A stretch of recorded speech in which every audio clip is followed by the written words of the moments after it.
뉴스 헬리콥터를 타고 뉴스의 현장을 누비고 있습니다. 서울 여의도 국회 상공입니다. 박사모가 국회 가습기 살균제, 세월호 참사 진상조사를 위한 특별 법안에 대해 조직적인 반대 댓글 달기 운동을 하고 있다는 의혹이 제기됐습니다. 박주민 더불어민주당 의원이 들추어낸 것인데요. 역시 박근혜의 팬클럽답군요. 공작에, 모리하게, 뻔뻔함까지. 박사모가 아니라 죄악을 사랑하는 악사모인 것 같습니다. 강원도 춘천 상공입니다. 강원 춘천 지역 학생들이 졸업식 때 수여되는 김진태 국회의원상을 거부하는 사례가 잇따르고 있습니다. 춘천 시내 77개 초중고등학교 중 무려 27곳이 그렇습니다. 상은 모름지기 받아서 행복해야 할 사람에게만 수여해야 하는 거 아닙니까? 김진태, 상 주고 싶으면 일베들한테 주세요. 일베들의 대통령, 일통령 김진태니까요. 울산에서 크로이츠펠트 야코병 의심 사례가 발생했습니다. 이 크로이츠펠트 야코병은 영문약칭으로 CJD거든요. 인간 광우병은 여기에다가 V자를 하나 더 붙여서 VCJD입니다. 네, 이 CJD가 VCJD로 확인되면 인간 광우병이 한국 사회에 들어온 셈이며 위험한 미국산 쇠고기를 들여온 이명박 씨에게 비난의 화살이 쏟아질 것 같습니다. CJD 이걸 두고 조중동의 약자 아니냐 이렇게 말하는 사람도 있는데요.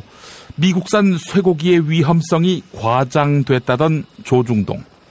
그들이 결국 이긴 셈 아닙니까? 관철했으니까요. 그래서 빅토리에 V자를 붙입니다. 그렇다면 VCJD. 인간 광우병 신문 조중동의 책임도 MB의 책임보다 덜할 리 없습니다. 저는 광고 듣는 사이에 뉴스는 현장이다 준비하겠습니다.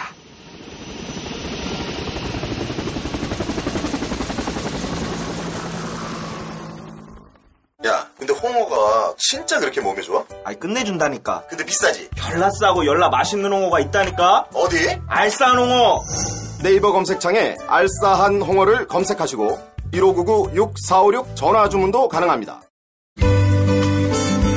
노력한 만큼 내어주는 자연. 그 자연의 마음을 알기에 정성농장 홍삼. 검색창에서 정성농장 홍삼을 검색해주세요. 010-9754-6972. 다이어트 해야 하는데 좀 간단한 방법 없을까? 다이어트 전용 그린 스무디로 하루 한두 끼만 맛있게 바꿔 드시면 끝! 1522-6648 또는 비타샵을 검색해주세요. 요즘 민주주의가 거꾸로 간다고들 하지요. 역사 국정 교과서 발표로 시끄럽기도 하고요. 지금 꼭 읽어야 할 책 같은데요. 완전히 새로운 한국 현대사, 한국 현대 생활문화사. 도서출판 창비. 허리가 아파요. 아랫배가 나와요. 골반이 바로 서야 건강도 아름다움도 바로 섭니다. 바디로직을 입으세요. 토크밴드의 입체적인 탄력이 틀어진 골반을 바로잡습니다. 간편하고 확실한 골반 교정 타이즈 바디로직. 조선의 딸로서 잘하는 죄밖에 없는데. 남북 통일 만세! 새날이 올 때가 불리한 진술을 거부할 수 있습니다. 김무성 나와! 이런 민주주의를 안 할 새끼야!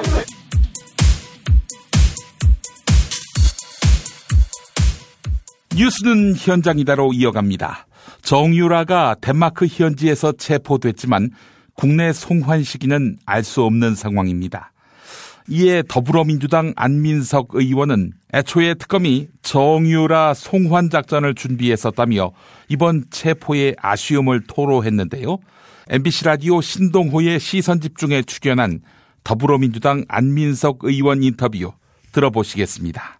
만약에 그렇다면은 이번에 덴마크 경찰이 지금 나와 있는 올브로시 외곽 주택에서 정유라 씨를 체포하지 않았다면은 애초 그 특검하고 같이 움직이시면서 진행이 됐다면 지금보다 훨씬 그 빠른 시간 내에 지금 이제 문제는 정유라 씨가 국내에 언제 들어올지 알 수가 없는 상황인데 국내로까지 데려올 수 있는 상황이 됐던 겁니까 당시에 어떻습니까? 저는 특검을 신뢰를 하고요. 그래서 특검이 저희들을 만나고서 이틀 후에 국민들한테 정유라 체포하겠다는 발표를 하고 며칠 후에 체포영장 발부했다는 발표를 하고 또 인터폴에 공개 수배하겠다는 계획을 발표를 했고 여권 무효화 계획도 발표를 하지 않습니까? 그러니까 특검은 제가 봤을 때 계속 정유라를 촘촘한 그물망으로 잡아들이기 위한 계속적인 일정을 진행하고 있었다고 보고요.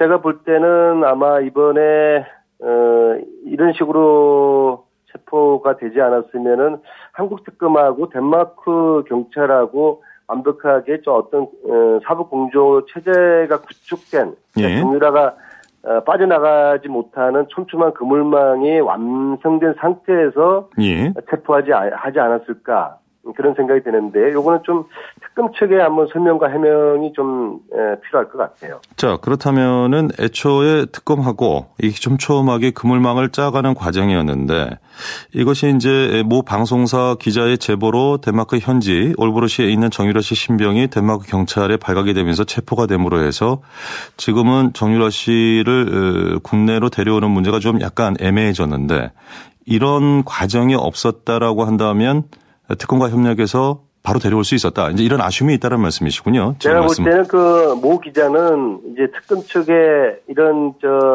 내부적인 사정을 몰랐을 거라고 보고요. 그분도 그 나름대로 이제 아주 헌신적인 노력을 해서 그런 성과를 거둔 것인데 특검 측의 입장에서 보면은 스텝이 꼬인 거죠. 그렇군요. 갑작스러운 이런 상황이 발생을 한 것이죠. 자, 어찌됐건 이제 결과적으로 이렇게 되다 보니까 이 정유라 씨의 송환 자체가 좀 쉽지 않아졌는데 게다가 만약에 이게 범죄는 인도 절차를 받게 됐을 경우에 재판으로 가게 될 것이고 정유라 씨가 계속 법적 대응을 하게 된다면은 특검 기간이 끝난 이후에나 귀국이 가능할 것이라고 하는데 이게 좀 쉽지 않아졌네요, 문제가. 상식적으로 보면은 정유라가 이제 자진 귀국하는 게 마땅한데요. 그럴 가능성은 낮다고 보고요. 이제 정유라 귀국 문제는 제가 볼 때는 최순실 쪽에서 키를 진 셈 아니겠습니까? 그래서 저도 그동안 3주 가까이 아주 초조한 마음으로 기다렸는데 특검 측에 이렇게 제가 재촉하지 않은 이유가 특검은 분명하게 정유라를 체포할 의지를 가지고 있었다고 믿고 있고요. 그래서 특검 측에서 주어진 수순대로 갔더라고 그러면은 더 낫지 않았을까. 바로 국내 소환할 수 있는 그런 그 로드맵을 특검이 밟아가고 있지 않았을까. 그렇기 때문에 시간이 이렇게 처음서부터 저한테 시간이 필요하니까 이해해달라고 그랬고요. 시사인 주진우 기자는 본인과 청문회 증인들을 쫓고 있는 사람들이 공권력과 관련됐다고 의심하고 있습니다. 또한 최순실과 정유라, 정윤회의 식사자리 목격담도 이야기했는데요. SBS 라디오 박진호의 시사전망대에 출연한 시사인 주진우 기자 인터뷰 들어보시겠습니다. 이번에 국정조사 청문회 나왔던 고발자들도 신변 위협을 느끼는 것 같은데 직접 이제 많이 만나보셨죠? 네, 그렇습니다. 크리스마스나 연말 12월 31일을 그분들이랑 보내고 있습니다. 어떤 말씀 하시던가요? 그분들도 미행을 하거나 그다음에 이상한 낌새를 많이 느껴요. 그래서 저희는 만날 때마다 전화를 하고 비상연락망을 서로 가동할 정도입니다. 그래서 연락이 안 되면 그 옆 사람한테, 연락이 안 되면 그 부인한테 연락을 할 정도로 이렇게 얘기를 하고 있을 정도로 조금 신변 위협을 느낍니다. 저희가 만날 때 주변에서 어떤 차가 4시간 동안 이렇게 저희들을 감시하고 있다던가 아니면 어떤 사람들이 서성인다던가 그런 모습을 목격하고 저한테 얘기하기도 하는데 크리스마스 이브날 아침에 그 휴일인데 거기에서 4시간 동안 차 안에서 기다려야 될 이유가 있을 만한 사람은 거의 없거든요. 네. 행색이 어떻던가요? 그 옷차림이나 이런 거요? 젊은 사람이고요. 그분은 잠바를 입고 있었고요. 그 차에서 계속해서 저희들을 주시하고 있었는데 저희가 지나가면 뒤에 들어 누웠고 그렇게 있었어요. 근데 좀 웃겼습니다. 아까 이제 신변 위협을 느낀다는 부분 혹시 경찰에 신고하거나 좀 공권력에 좀 의존하시면 안 될까요? 지금은 어떤 사람인지 모르지만 저를 쫓고 있었던 사람들이 공권력과 관련된 사람이라고 저는 그렇게 추측하고 있어서요. 그래서 제가 말한다고 이렇게 달라지지 않으리라고 생각합니다. 그래서 그냥 저는 제가 잘 지키려고 합니다. 그렇습니다. 이게 이제 민간 영역에 있는 분이랑 좀 정보 분야에 계신 분들이랑 조금 행색이 그래도 좀 차이가 나잖아요. 좀 느낌 받으신 게 있어요? 검찰이나 특검 쪽은 일단 아닙니다. 검찰이나 특검에서 이분들을 수사하거나 조사한다고 보면 이거는 정상적인 공무 집행이라고 볼 수 있지 않습니까? 네, 그런 사람은 아니고 제가 보기에는 검찰 쪽은 아닌데 다른 공적 영역에 있는 사람 같기도 합니다. 그리고 네. 기업체에서 나왔을 수도 있다고 고영태 씨는 의심하고요. 네. 그런 몇 가지 그냥 저희가 의심을 갖고만 있습니다. 네. 일단 이제 정유라 씨가 덴마크에서 결국 발견이 됐는데 네. 주진우 기자가 일찌감치 덴마크 얘기를 한 걸로 알고 있는데요. 네네. 그때도 이제 거주지에 대해서 명확히 알고 계셨습니까? 덴마크 주변에 있다고는 전 처음부터 좀 생각하고 있었는데요. 네. 최순실 씨가 아무도 믿지 못해요. 그래서 언론에 최순실 씨와 정유라 씨가 노출된 상황부터 그때부터 덴마크에 있다고 저는 봤습니다. 그리고 네. 세계일보 인터뷰도 독일에서 했다고 했는데 덴마크에서 한 게 맞고요. 네. 사실 이제 주진우 기자가 최순실 게이트 처음 세상에 전화했던 게 벌써 2년 전인 것 같은데요. 조금 지났습니다. 네. 조금 됐습니다. 예. 2년 동안 취재하시면서 정유라 씨 직접 만나신 적 있죠? 네, 본 적 있습니다. 그때는 정유연이었나요? 예, 유연이었죠. 실제로 만나서 얘기해 보신 결과? 아니, 그러진 않고요. 옆자리에서 네. 저는 밥을 먹었습니다. 옆자리에서 밥을 먹었는데 최순실 씨하고 정유연 씨하고 둘이서 대판 싸웠습니다. 그래서 서로 욕을 하면서 싸워가지고 제가 깜짝 놀랐습니다. 당시 이제 직접 목격하신 느낌은 어땠습니까? 그 모녀의 모습이요? 정말 아나무인이고요. 주변을 생각하지 않고 자기 멋대로 하는 사람들의 전형, 그런 엄마와 네. 그런 아주머니와 그런 딸을 보고요. 굉장히 놀랐습니다. 저 사람들이 우리나라를 움직이는데 네. 우리나라를 움직인다는 사람의 수준이 저 정도구나. 그래서 굉장히 놀랐습니다. 정윤혜 씨는 옆에서 가만히 앉아 있었습니다. 대통령 박근혜의 동생 박지만과 관련된 사람들이 의문의 죽음을 맞고 있습니다. 이에 대해 박근혜의 제부 신동욱 씨는 의문의 사건들에 박지만이 아닌 다른 배후 세력이 있다, 이렇게 의심했는데요. CBS 라디오 김현정의 뉴스쇼에 나온 공화당 신동욱 총재 인터뷰 들어보시겠습니다. 자, 그러면 박지만 회장의 수행비서 주 씨 같은 경우는 그 당시 재판에 나가가지고 신동욱 총재에게 불리한 증언했잖아요. 그 부분에 있어서 잘 설명이 안 되는데요. 최근에 혹시 주 씨를 만난 적 있으세요? 작년 10월 달에 우연히 만났습니다. 아, 그러셨어요. 근데 내가 궁금한 게 있어서 그런데 어떻게 과거에는 3인방들, 청와대 3인방들과 협력 관계였는데, 요즘 어떻습니까? 라고 한번 물어봤죠. 예. 그런데 청와대에 입성하고 나서는 모든 연락이 다 차단되었습니다. 아, 문고리 3인방과는? 예, 그래서 우리는 굉장히 심한 배신감을 느끼고 있습니다.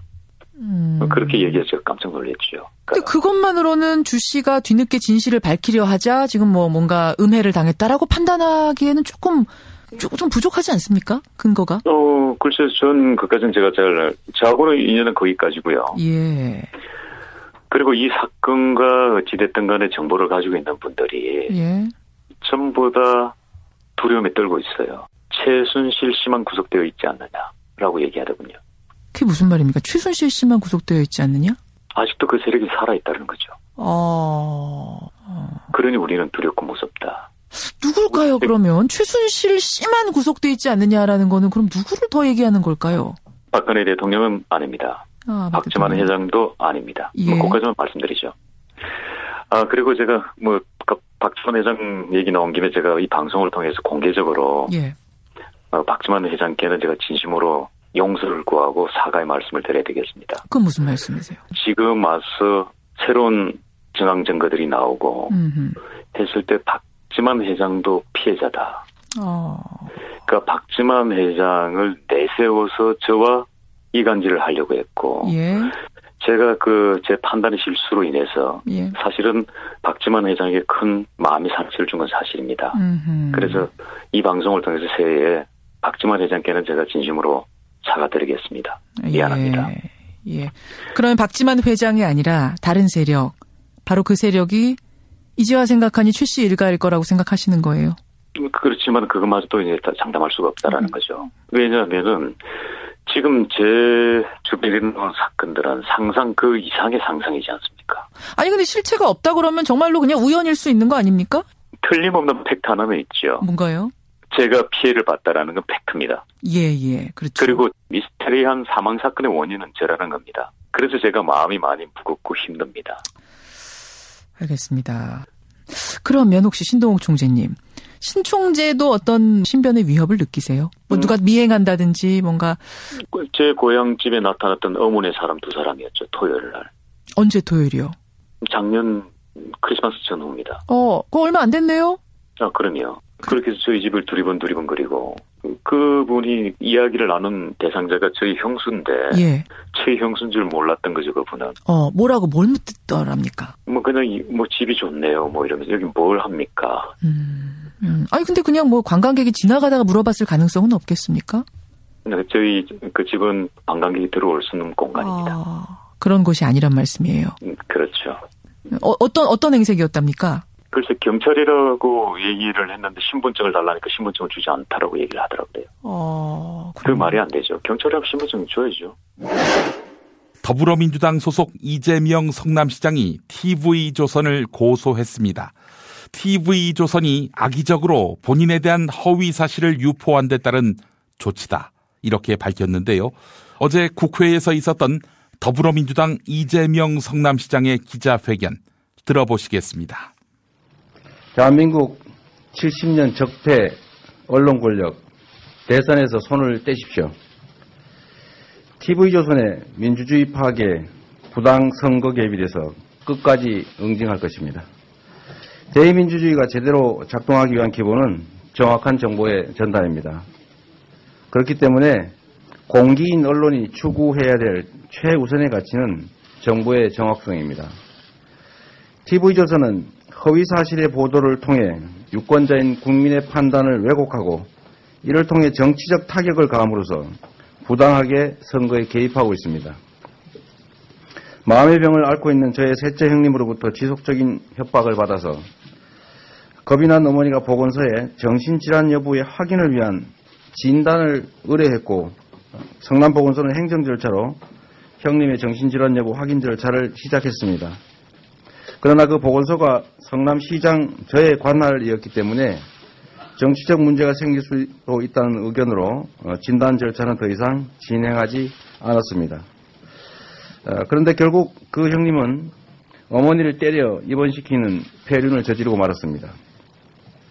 그 후에 자신의 부인, 즉 형수까지 폭행하고 가산을 탕진하는 등에 이르자 그 가족들, 형수와 조카가 직접 정신병원에 강제 입원시켰습니다. 그리고 이런 사실은 이미 입원 확인서를 공개함으로써 확인시켜드린 사안입니다.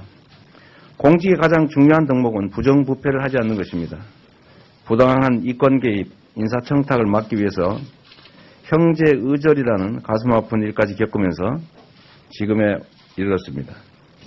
이러한 사실을 TV조선에 명확하게 알려주고 문서까지 제시했음에도 불구하고 TV조선은 악의적으로 일방적 주장을 받아들여서 이재명 시장 셋째 형 정신병원 강제 입원 시도라는 악의적 보도를 했습니다.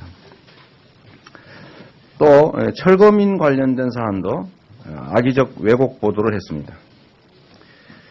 LH공사에서 철거를 당하고 자격 미달로 아파트 분양권 소송에서도 진 철거민들이 있었습니다.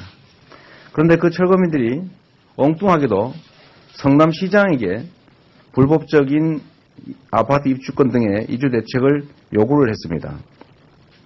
이 부당하고도 불법적인 요구를 관철하기 위해서 성남시청 앞에서 1년 6개월간 소음 시위, 시장을 모략하는 유인물 배포, 또 급기야 행사장에서 시장을 폭행하고 또 폭행 장면을 몰래 촬영한 다음에 시장이 폭행당하면서 하게 된 방어 동작을 폭행 동작으로, 즉 가해 동작으로 편집 조작해서 유포하고 새누리당 시의원들과 공모해서 조작 영상을 시의회에 상영하는 등의 조작 불법을 자행한 것에 대해서 이를 항의한 시장의 행위를 앞뒤 다 빼고 심지어 이 양반아 이 표현을 야 임마라고 욕설을 했다고 왜곡한 다음에 폭언을 한 시장이라고 왜곡 조작 보도했습니다.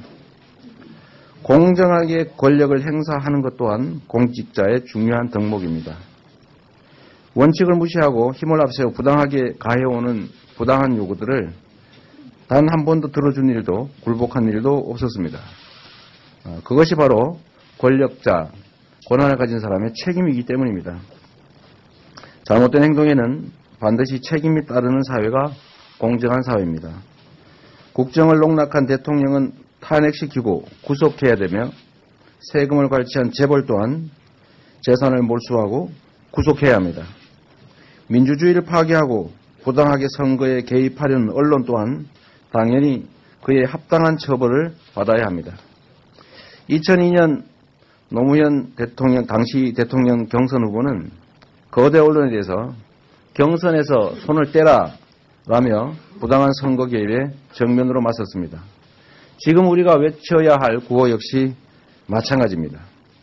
대한민국 70년 적폐인 언론 권력, 이제 대한민국 선거에서 손을 떼십시오.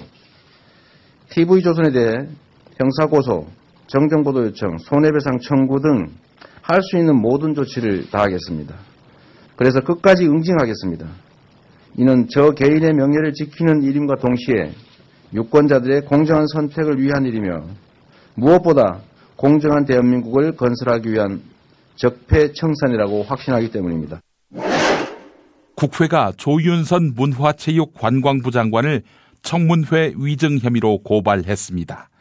특검에서도 조윤선 장관이 문화계 블랙리스트와 관련됐다는 증거를 가지고 있다, 이렇게 밝혔습니다. 개혁보수신당 이혜훈 의원은 조윤선 장관과 최순실의 관계를 밝혀야 블랙리스트에 관한 의혹을 풀 수 있다, 이렇게 강조했는데요. TBS 라디오 김어준의 뉴스공장에 출연한 개혁보수신당 이혜훈 의원 인터뷰 들어보시겠습니다. 조윤선 장관이 최순실을 아는 정황이 있다, 요약하면 그런 말씀을 하시자마자 조윤선 장관이 고소장 제출한다 그랬더니 의원님이 할 테면 해봐라, 여기까지만 저희가 들었는데 그 이유 어떻게 됐습니까? 아니요, 저도 이제 거기까지만 언론을 통해서 보고 있고요. 네. 그 이후로 뭐 법원에서 연락은 아직 없는데, 네. 왜냐하면 저는 이 최순실 씨랑 아느냐 모르느냐 이게 굉장히 중요한 문제라고 생각합니다. 그렇죠. 왜냐하면 지금 이제 요즘 며칠 동안 뉴스가 나온 거, 문학의 블랙리스트, 조윤선 장관이 이 문제의 핵심에 있다라는 여러 가지 정황들이 나와서 특검이 오죽하면 국회에다 대고 조윤선 장관이 그동안 문학의 블랙리스트 존재하는지조차 몰랐다. 본 적도 없고 자기가 실행한 적도 없고 얘기를 들은 적도 없다라고 얘기한 게 위증이라는 증거를 가지고 있다. 그러니 국회 보고 위증으로 고발해달라라고 요청을 해서 어젠가 위증으로 이제 국회가 고발을 의결을 하지 않았습니까? 고발을 했죠. 그렇습니다. 이런 이제 그 문학의 블랙리스트 핵심 인물로 보이는데요. 이 문학계가 우리 최순실 씨가 그동안 여러 가지를 쥐락펴락하면서 온갖 본인의 이권도 개입하고 뭐 거의 국정을 농단한 그런 본진 아니겠습니까? 맞습니다. 근데 이 본진의 문학의 블랙리스트를 작성을 했을 때 최순실 씨가 배후라고 많은 분들이 생각하고 또 여러 가지 정황도 있는 거잖아요. 네.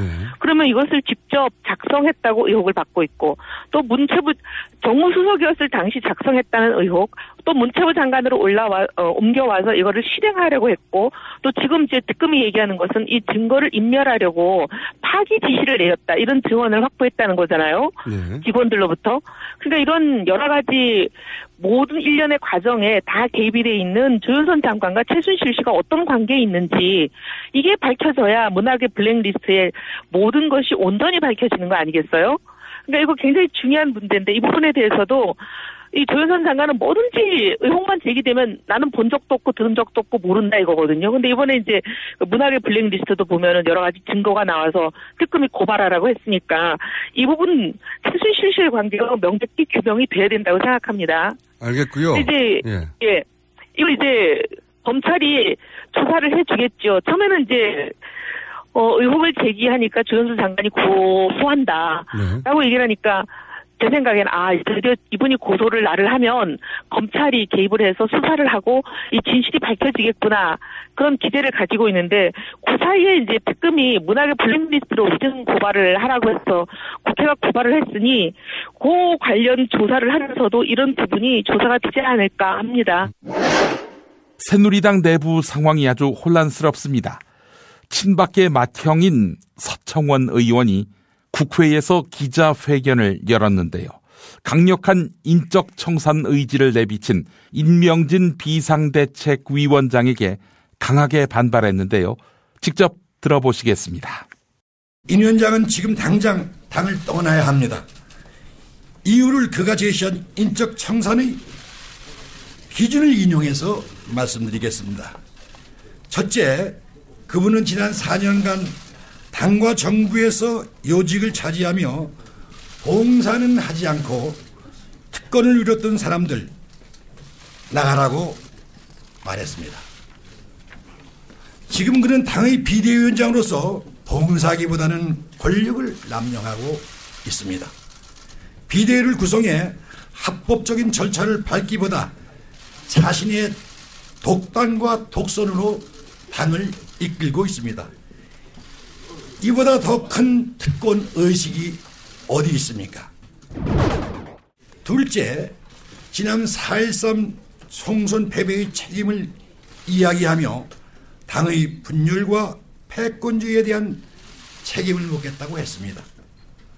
당 화합과 미래 희망에 대한 당원들의 요구를 무시하고 당을 갈등과 분열로 이끌고 있습니다. 또 다른 패권주의를 추구하며 당을 4분 오열시키고 있습니다. 당을 개혁하러 왔습니까?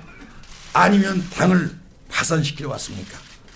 새로운 패권주의로 국회의원들을 전범 ABC로 분류하고 정치적 할복 자살을 강요하고 노예 취급을 하고 있습니다. 인 위원장에게 묻습니다. 인 위원장의 정체성은 무엇입니까? 거짓말쟁이 성직자입니까? 아니면 개혁보수의 탈을 쓴 극좌파입니까? 인 비대위원장이야말로 악정 종양의 성직자가 아닌지 되묻고 싶습니다. 당신이 말한 인적 청산의 기준에서 다른 정치인들이 할복을 이야기하기 전에 스스로 정치적 할복을 하는 것이 어떤지 묻고 싶습니다. 인 위원장이 새누리당에 들어오면 새누리당에 들어온 진정한 목적이 무엇입니까? 누구를 위하고 누구를 이롭게 하려는 것입니까? 좌파 정권을 돕고자 하는 것입니까? 아니면 자신이 온전히 당과 정치권의 헤게모니를 쥐기 위한 것이었습니까? 야, 김창희! 이병 김창훈! 요새 씨발 뭐가 이렇게 나라에 골치 아픈 일들이 많은 거야? 머리가 아파 죽겠어요, 내가! 정재욱 병장님, 머리 아프실 때는 존바라 TV 모르세요? 뭐? 좀비가 뭐? 존바라요, 존바라. 이게 애니메이션 채널인데요. 신연예인 지역 중령탐정 김정일 왕이 된 그네 이런 거 만든 오인용하고요. 다이묘 전설, 후레시아, 홍수구락부 이런 유명한 작품 감독님들이 신작을 연재하는 곳이에요. 뭐? 진짜야? 와, 씨발 재밌겠다! 유튜브에 존바라만 딱 치면 나오니까 보세요. 와, 얼마야 그거? 내가 10,000원까지 낼 생각이 있어요. 완전 공짜예요. 와, 씨발 짱이네! 안 보면 병신이구만! 유튜브에서 뭐라고? 존바라요, 존바라. 미궁 장사랑, 요건 내가 할 말이 있어요. 똥은 싸고 다니냐? 미치도록 싸고 싶다. 빅동의 추억. 미궁 장사랑! 구렁이 똥 이뻤다. 장이 살아야 내 몸이 산다. 혈중 콜레스테롤 개선과 배변 활동에 도움을 주는 건강기능식품입니다. 빅동의 추억, 미궁 장사랑. 지금 검색창에 미궁 장사랑을 검색하세요. 이건 제가 써보니까 효과가 있는 것 같아요. 남녀노소, 좌파 우파 모두에게 미궁 장사랑이 빅동의 추억을 찾아드립니다. 지금 검색창에 미궁 장사랑을 검색하세요. 정권 교체를 함께 염원하는 직원들로 똘똘 뭉친 판촉물회사 네피알로 삼행시 갑니다. 내가 아는 사업이나 행사를 PR하기 위한 알짜배기 판촉물 회사. 선물, 기념품, 답례품을 구하신다면 우리 편 회사 네피알을 찾아주세요. 3만 가지가 넘는 물품을 대기해 놓고 있습니다. 네피알로 인터넷 검색창에 입력하시거나 032-519-4800으로 연락주세요. 카카오톡 아이디는 네피알입니다. 팟캐스트 듣고 연락주시면 더 깎아드립니다. 존경하고 사랑하는 국민 여러분, 이 간절한 염원을 담은 촛불을 들고 소리치는 행동하는 양심, 겁나게 자랑스러워 불어요. 이 국민 여러분, 이럴 때일수록 이 건강을 챙겨야 합니다. 일산에 있는 풍무양고기, 그 집에 영양 가득한 양갈비와 양꼬치, 그리고 말하자면 맛있는 요리들, 가족 외식은 물론이고 직장 회식하기 딱 좋은 곳이에요. 의 피의자, 자네도 그 맛을 아는가? 글쎄요, 저의 공범인 무당이 저를 데려간 적이 없어서. 예, 말하자면 031-902-9292.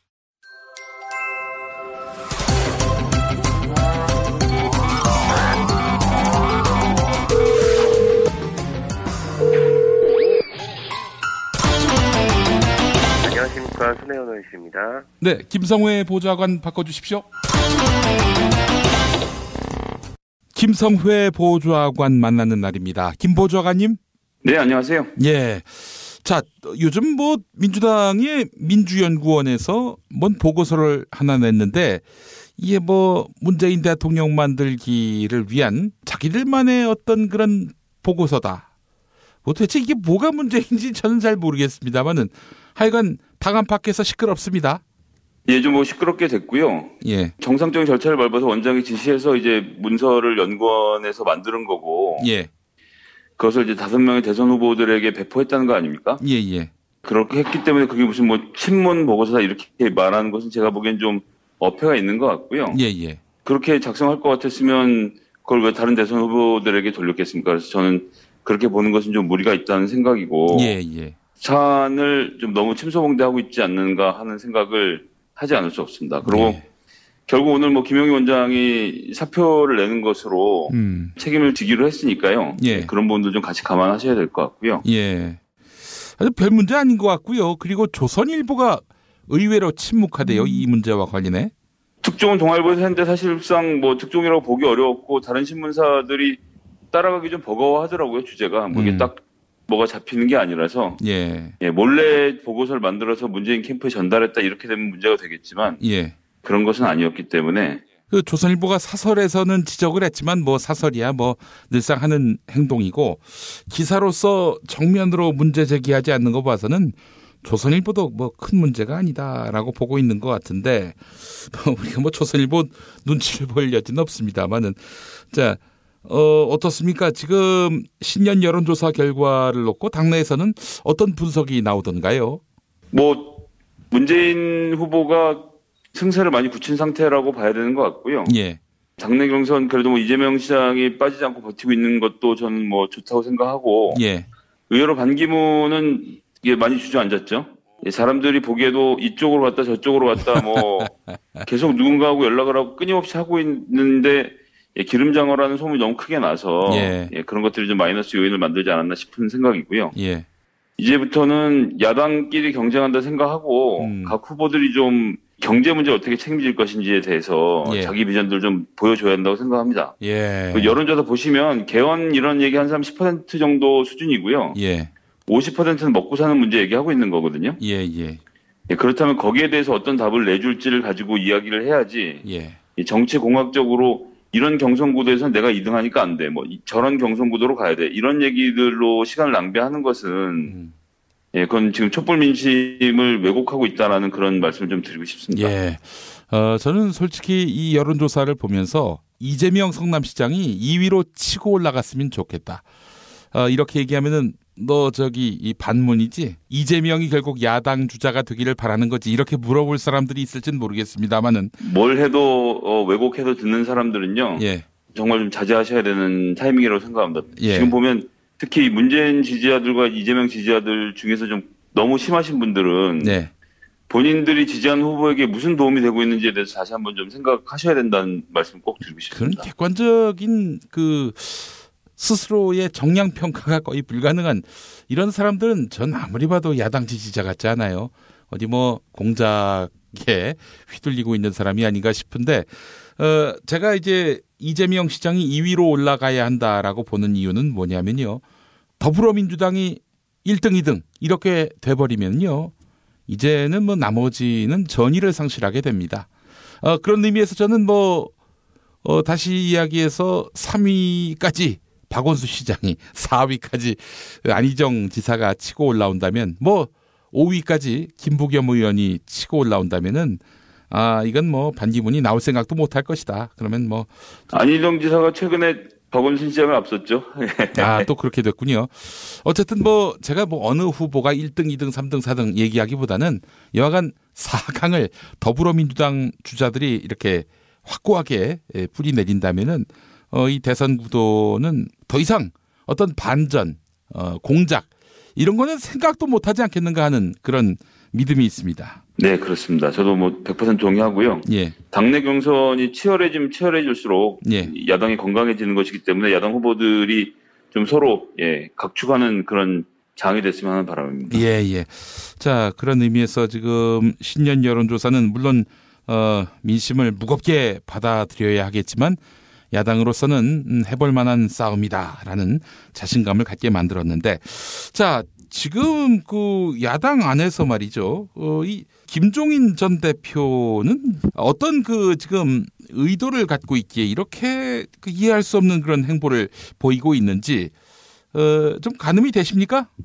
네, 굉장히 이해할 수 있는 행동을 하고 계시지 않습니까? 제가 보기에 그런데 이분에게 중요한 거는 당이나 정파성 이런 것은 아니고 내가 만든 이 경제민주화 어떻게 실천해볼까에 골몰하고 있다고 저는 생각합니다.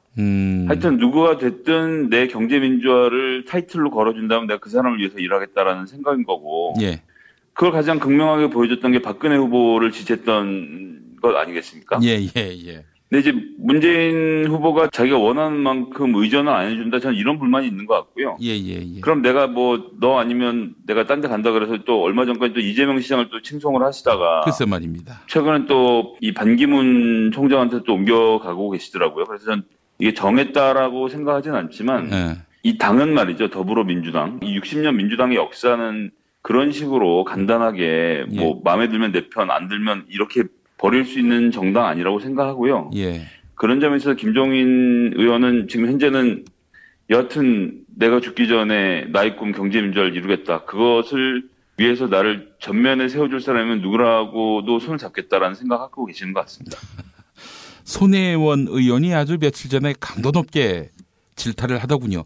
어떤 맥락의 디스였습니까? 말씀드렸듯이 반기문 총장까지 간 건 제가 보기엔 너무 간 거거든요. 당내에서 본인이 지지한 후보가 있고 개헌 논의가 이렇게 됐으면 좋겠다 저렇게 됐으면 좋겠다는 정말 말 그대로 민주적인 논의이기 때문에 저는 꼭 필요하다고 생각하지만 지금 하고 계시는 건 말이죠. 더불어민주당의 당원으로서 더불어민주당의 의원으로서 하실 수 있는 스탠스를 넘어섰다고 생각을 하고 그런 점에서 손혜원 의원도 본인의 견제구를 던졌다고 저는 그렇게 보고 있습니다. 손혜원 의원이 또 며칠 전에는 김종인 전 대표가 자꾸 자기가 이 낭떠러지에 있던 제1야당을 1당으로 만들어줬다라는 말에 격분하시더니 우리끼리 하는 말로 혼자서 하신 거 아니잖아요. 이렇게 얘기하더군요. 문재인 대표하고 김종인 대표를 연결했던 당사자가 손혜원 의원이고 사실 가장 많은 것들을 알고 계신 분이 손혜원 의원이거든요. 그래서 지금까지는 김종인 의원 편이하는 비난까지 감수해 가면서 어떻게든 같이 모시고 가려고 노력했던 점이 있었는데 지금 이런 포인트에서는 김종인 의원께서 더불어민주당의 의원으로서 좀 품격을 지켜주셨으면 한다는 바람도 남겨봅니다. 예. 아니, 어떻게 김종인 전 대표가 반기문 쪽으로 갈 수도 있습니까? 저는 그럴 거라고 생각하지는 않고요. 다만 이제 문은 어디에든 열려 있다라는 어떤 그 정치적 제스처로 하신 말씀이라고 그렇게 믿고 싶습니다. 예. 지금 이런 상태에서 반기문 사실 전 뭐 그렇게 말씀드리긴 좀 어려울 수도 있겠지만 이력서에 대통령 한 줄 받고 싶다는 생각이 너무 강하신 분 같아요. 그래서 뭐 임기가 3년이든 4년이든 그냥 나한테 한번 대통령 시켜주면 내가 한번 잘해볼게라는 생각인 거고 대통령으로서 이 나라를 어떻게 통치하겠다는 비전 지금까지 안 보여주고 계시지 않습니까? 그렇죠. 대선은 길게 봐도 6개월 남았는데 반기문이 만드는 나라가 어떤 나라인지에 대한 그림을 하나도 안 보여주시면서 뭐 임기를 3년으로 하겠다, 4년으로 하겠다 논쟁에서 숟가락을 담그는 것은 좀 좋지 않다고 생각하고요. 그런 분을 위해서 김종인 의원이 뭐 탈당하고 의원직 제명당하고 뭐 후보를 지원한다. 그런 최악의 시나리오는 전 그런 선택을 하지 않으실 거라 좀 생각하고 싶습니다. 예, 그렇군요. 손학규 전 대표를 따라서 10명이 나간다. 이런 추측이 나오고 있는데 이거 잠시 후에 김태규 기자한테도 물어보겠습니다만은 어떻게 보세요? 10명 나갈 사람이 있습니까? 아무리 세봐도 없던데요? 손학규 의원을 아는 사람을 찾으면 10명 정도 찾을 수 있을 텐데요. 무슨 근거로 그런 얘기 하는지 잘 모르겠고 다시 한번 말씀드리지만 손학규 의원이 도대체 어느 당 사람입니까? 예. 그리고 본인의 동지인 누구이며 오늘 뭐 안희정 지사께서 말씀 잘 하셨는데 이 민주당 60년 역사에 부합하는 지금 행동을 하고 계신지 다시 한번 좀 돌아보셨으면 좋겠고요. 그 의원들이 그렇게 간단하지 않습니다. 예전에 손학규 의원한테 제가 신세를 입었으니 같이 나가겠습니다라고 하는 것 글쎄요. 그 10명 저는 뭐 가능하지 않은 얘기로 봅니다. 이미 탈당한 이찬열 그 열을 잘못 알아들은 건 아닐까요 혹시? 예, 그럴 수도 있겠는데요. 저는 뭐 10명은 절대 안 될 거라고 생각하고요. 정치는 흐르는 겁니다. 이미 시대가 바뀌었고 흐름이 바뀌었습니다. 예전에 내가 한번 대선 후보였으니까 끝까지 대선 후보를 하겠다라는 생각 이젠 버리셔야죠. 예. 알겠습니다. 자, 하나만 더 여쭤보겠습니다. 네. 지금 뭐 개헌 논의도 이젠 거의 뭐 수면 아래로 가라앉아 버렸는데 그 안철수 의원은 어떻게 국민의당 계속 있는 겁니까? 어떻게 국회에서는 전망됩니까? 안철수 의원을 밀어내려고들 하고 있잖아요. 국민의당에서. 그 호남 지역 의원들이. 예, 그렇습니다. 민주당 시절에 민주당을 지도부를 흔드는 주특기를 가지신 분들 다 모여있기 때문에 거긴 누가 지도부를 해도 흔들릴 수밖에 없고요. 예. 박 전 대표가 되신다고 해서 흔들리지 않을 것이라 생각하지 않습니다. 그리고 안철수 의원을 그렇게 해서 대선 후보라고 생각하게 만들어놓고 지금 와서 또 딴 살림을 차리는 사람들 그리고 이제 와서 TK 자매년, 호남 자매년이 만나서 뭐 반기문을 대선 후보로 세우겠다는 국리를 하시는 분들은 글쎄요, 그 정말 야당으로서 의미가 있는지 잘 모르겠고. 그런 와중에 안철수 의원 최근에 뭐 탄핵 정국에 정말 좋은 말씀도 많이 하시고 결기 있게 진행해 오셨는데. 애시당초 같이 나가신 분들의 특성이 그런 것을 좀 안타깝게 지켜보고 있습니다. 안철수 의원이 더불어민주당에 다시 올 일은 없겠죠? 뭐 정계 은퇴를 하시는 한이 있더라도 그렇게 안 하시겠죠. 그렇다면 국민의당은 아주 초라한 그런 옹색이 될 텐데 진짜 마지막으로 하나만 더 여쭙겠습니다. 지금 국회에서는 탄핵 인용 언제쯤 될 거라고 전망들 하던가요? 여러 가지 이야기들 나오고 있는데 1월 말설이 좀 유력하지 않나 싶고요. 요새 들어서 특히 그렇죠? 네, 뭐 진행된 속도나 이런 것을 봤을 때 매우 속도감 있게 진행되고 있고 대통령의 혐의를 특정할 수 있는 것들이 정말 많이 쏟아지고 있지 않습니까? 특검의 수사를 통해서. 그렇기 때문에 저는 1월 말에 인용되지 않을까라는 좀 생각을 하고 있고요. 그럼 저희가 좀 더 빨리 움직여야 하는 상황이라고 봅니다. 벚꽃 대선 불가능한 얘기 아니라고 봐야죠. 당장 3월 말 전에는 대통령을 뽑아야 되는 거 아닙니까? 그러니까요. 매우 바쁜 일정입니다. 그렇다면 또 저는 음력설 그쯤에 이제 쫓겨날 것이다라는 예측이 또 맞아 떨어지게 되는 것이고요. 대단하십니다. 알겠습니다. 자, 김성회 보좌관님 다음 주에 또 쏠쏠한 소식 기대하겠습니다. 고맙습니다. 네, 감사합니다, 김 PD님. 자기야, 매트리스 고르기 너무 힘들어. 어디 한 번에 쫙 볼 수 있는 곳 없을까? 대한민국 최초 매트리스 멀티샵 매트리스엠 몰라? 후진 브랜드만 있는 거 아니야? 비본, 배드이너박스, 실리, 템퍼, 시몬스 전 세계 최고 브랜드 정품만 취급해. 친환경 제품이겠지? 당연하지. 직구 사이트 뒤지느라 고생하지 말고 매트리스 M에서 한 번에 업계 최초 10년 품질 보증을 실시하는 자신감 매트리스 M. 매트리스 살 때는 꼭 매트리스 M으로 오세요. 검색창에 매트리스 M. 극한의 바다 러시아 베링해에서 잡은 신선한 대게. 잡자마자 내장과 뚜껑을 제거하고 급속 냉동시켜 북극의 신선함이 살아있는데요. 살이 꽉 찬 데다가 맛까지 끝내줘. 일본 바이어들이 찾고 또 찾는 이름하여 최고급 러시아 냉동 대게. 다리와 어깨 살만으로 구성돼 있어 가성비가 은하계 최고이며 각종 모임이나 선물용으로 깜짝 준비하시면 바로 스타됩니다. 네이버 카페 대게 직거래 장터에 오시면 수많은 후기가 그 품질을 증명합니다. 주문 전화번호 1644-9047 1644-9047. 박근혜 왜 저러지? 문재인, 김무성, 안철수는 또 왜 저러지? 뉴스로는 알 수 없는 진짜 정치 현장 이야기. 한겨레 정치팀 기자들이 취재 수첩을 낱낱이 공개합니다. 본격 정치관찰 팟캐스트. 언니가 보고 있다. 팟빵에서 언니를 검색하세요. 한겨레 정치바와 함께하는 정치 한 건에서 김태규 기자와 함께하겠습니다. 김 기자님. 네, 안녕하십니까. 예, 지금 새누리당 어떻게 됐습니까? 새누리당이 지금 한판 뜨고 있습니다. 오늘 서청원 의원이죠. 친박의 핵심 맏형, 좌장이라고 할 수 있고 맏형이라고 할 수 있는데 방금 전에 이제 기자회견을 열어서 거짓말쟁이 성직자 임명진 비대위원장은 당을 떠나라. 이렇게 직격탄을 날렸습니다. 왜 그러냐? 왜 떠나라고 하는 거냐? 인 위원장의 불법적 행태에 대한 당원 동지 여러분의 불만을 외면할 수 없기에 저는 비상한 각오로 이 자리에 섰다. 그렇게 이제 주장을 했는데요. 저는 그분이 당에서 주인 행세를 하고 있는 한 당을 외면하고 떠날 수 없다. 그리고 임명진 위원장이 봉사하기보다는 권력을 남용하고 있다. 합법적인 절차를 밟기보다 자신의 독단과 독선으로 당을 이끌고 있다. 이렇게 이제 주장을 했습니다.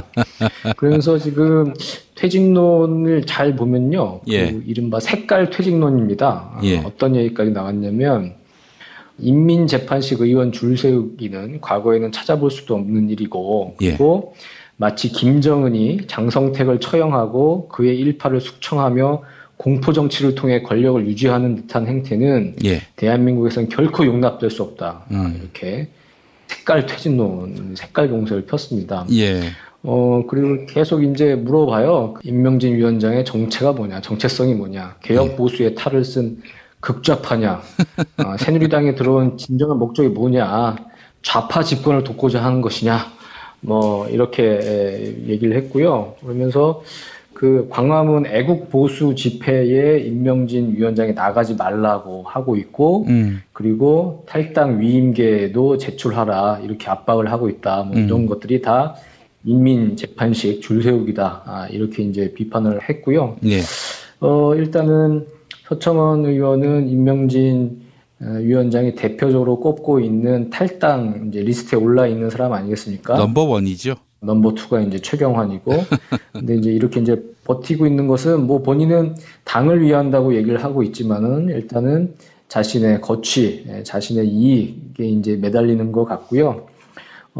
이런 얘기도 했습니다. 임시 방편의 거짓 리더십을 걷어내고 조기 전당대회를 통해 정통성 있는 진짜 리더십을 세울 것을 당원 동지들께 제안드린다. 이렇게 얘기를 했습니다. 임명진 위원장도 나가고 그냥 자기네들끼리 정통성 있는 진짜 리더십을 세우자 이렇게 주장하고 있는 거죠. 아니 지금 서청원이 비판하고 있는 임명진의 행태는 과거 자기들이 했던 행태 아닌가요?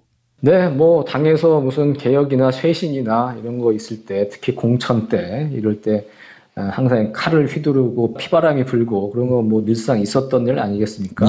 누구보다 본인들이 비박이나 유승민이나 이런 사람들 핍박할 때 아주 이제 쉽게 했던 짓이고요. 근데 지금 이제 입장이 바뀌니까 이제 저렇게 또 이제 반발을 하고 있는 거죠.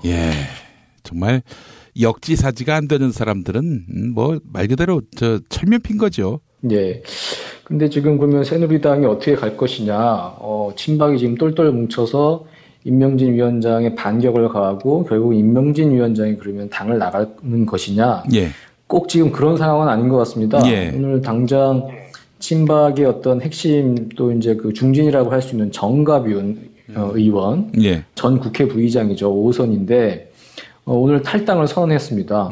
그러니까 자기는 친박 핵심으로 스스로 책임지기 위해서 탈당하는 거다. 새누리당이 죽어야 보수가 살고 대한민국이 산다는 것이 내 생각이다. 그러니까 임명진 위원장의 책임 있는 사람들 당 나가라. 이 요구에 이제 화답을 한 거죠. 근데 임명진 위원장은 그 정가윤 의원의 탈당계 수리를 보류하기로 했습니다. 오. 당신은 지금 본질이 아니라는 거죠. 그러니까 이거는 서청원 최경환은 가만히 있는데 당신은 일단 조금 기다려봐. 서청원 나가는 거 일단 보고 뭐 이렇게 되는 거고. 예. 지금 그리고 다른 그 정우택 원내대표나 박맹우 사무총장 등 원내 지도부가 임명진 비상대책위원에게 자신들의 거취를 그냥 내맡겼습니다. 거취를 이제 위임하기로 했거든요. 그리고 친박의 또 핵심인 홍문종 의원도 임명진 비대위원장에게 거취를 일임을 했습니다. 예. 그렇기 때문에 지금 이른바 친박이라는 사람들이 서청원 의원을 제외하고는 지금 거의 임명진 위원장 쪽에 지금 서고 있는 거거든요. 그렇기 때문에 지금 그 새누리당 당직자들도 단체로 임명진 위원장한테 지금 사퇴서를 이제 제출했다고 하고요. 예. 그러니까 지금 오늘이 1월 4일이고 임명진 위원장이 그 마지노선으로 제시한 게 금요일 아니겠습니까? 1월 6일. 예. 네, 그때까지 이제 박터지게 누가 더 세냐, 누가 붙어가지고 누가 이길 것이냐, 결국 승자는 누가 될지 상당히 지금 엄청나게 내전이 벌어지고 있다. 지금 예. 그렇게 봐야 할 것 같습니다. 아이고, 그 서청원, 최경환은 우리가 뭔 잘못을 했느냐 이런 입장이고 결코 뭐 굽히지 않겠다라는 뜻을 분명히 한 거 아니겠습니까? 그렇습니다. 예. 곁가지 친박들이 자성, 참회 뭐 이런 거를 운운하고 있는 것이고요. 예, 그걸로는 도저히 성이 안 찬다는 게 임명진 위원장의 입장이고요. 네. 정가윤 전 국회 부의장 본인이 이제 실세가 아님이 확인돼서 굉장히 씁쓸하겠네요. 네. 예. 의문의 1패이기는 하지만 의문의 1패. 근데 그렇게라도 해서 당에 남아있으면 본인한테는 좋은 거죠. 예. 알겠습니다. 자, 안희정 충남지사가 손학규 전 대표를 향해서 어떻게 동지가 매년 바뀌는가 이렇게 그야말로 일격을 가했군요. 네, 그렇습니다. 그 손학규 전 대표를 향해서 선배님 정계 은퇴하십시오. 이렇게 일가를 했는데 오늘 또 이제 그 추가로 그 얘기를 했습니다. 김어준의 뉴스공장 인터뷰를 했어요. 그래서 이렇게 얘기를 했습니다. 정당이라고 하는 것은 우리가 서로 동지가 되어 나라를 잘 이끌어보자고 만든 조직 아닙니까? 그런데 그 동지가 어떻게 해마다 그렇게 수시로 바뀝니까? 이렇게 얘기를 했습니다. 손학규 대표가 이제 2007년 3월에 한나라당에서 이제 탈당을 했죠. 네, 안희정 지사는 경선하자고 하다가 불리하다고 탈당하는 건 정당에서는 진짜 있을 수 없는 얘기다. 그러면서 대선과 선거 때마다 이렇게 분열하고 이합집산을 하면 이런 정당과 정치를 어떻게 나라를 이끌겠냐.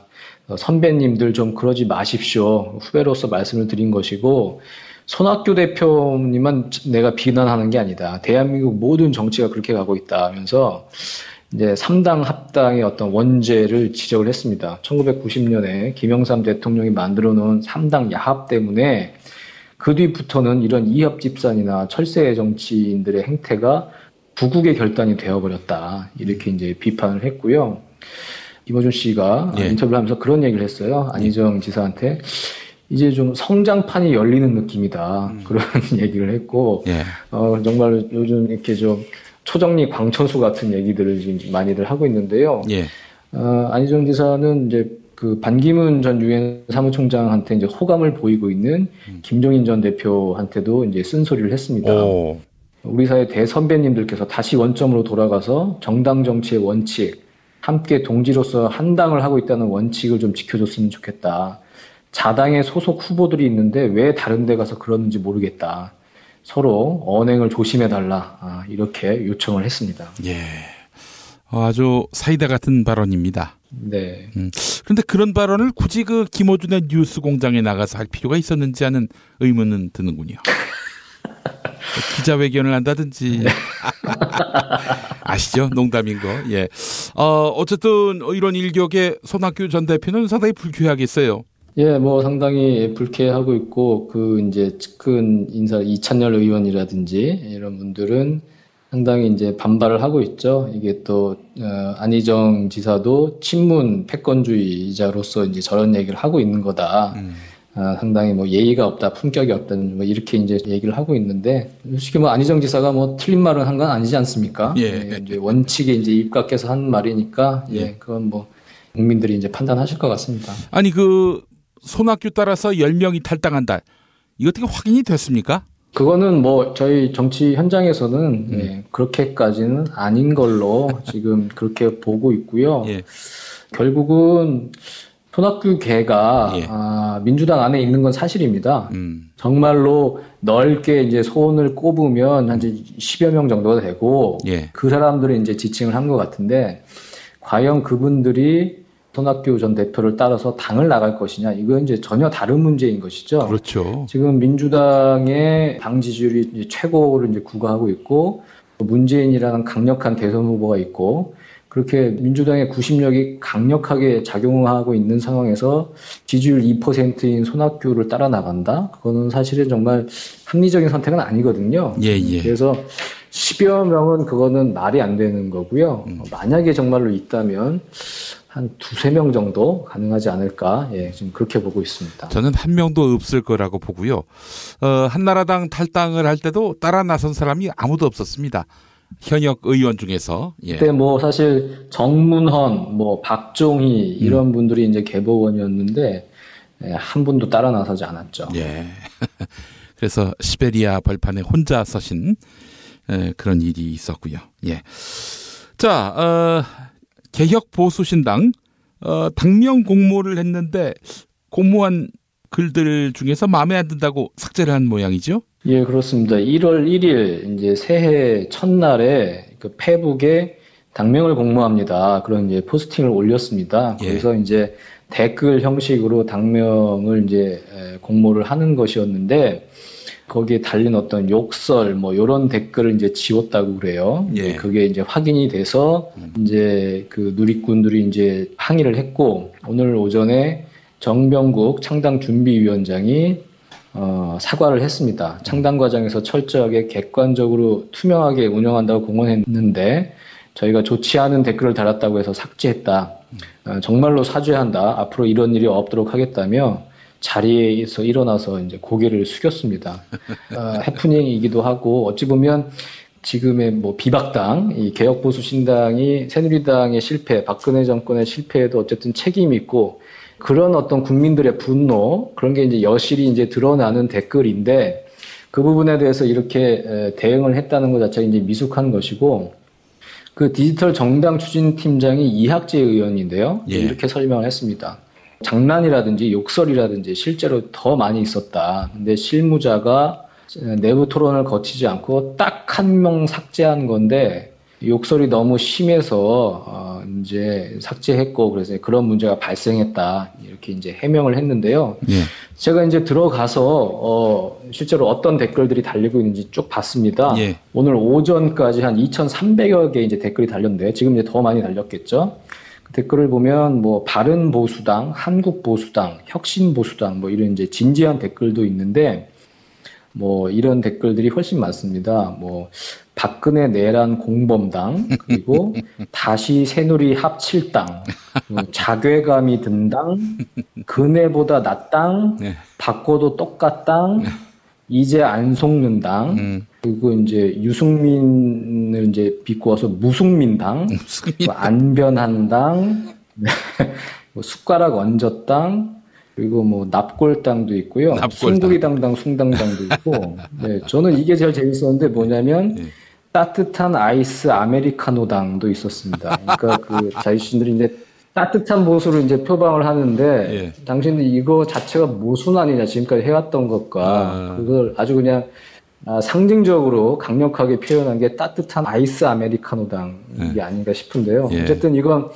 뭐 새롭게 좋은 일을 해보겠다는 이제 그러면서 새로운 보수의 깃발을 들긴 했지만 그래도 여전히 못 믿겠고 당신들의 책임이 크고 그 부분에 대해서 여전히 반성이 부족하다 이런 국민들의 질타가 이렇게 댓글들로 나타나고 있는 거 아닌가 싶고요.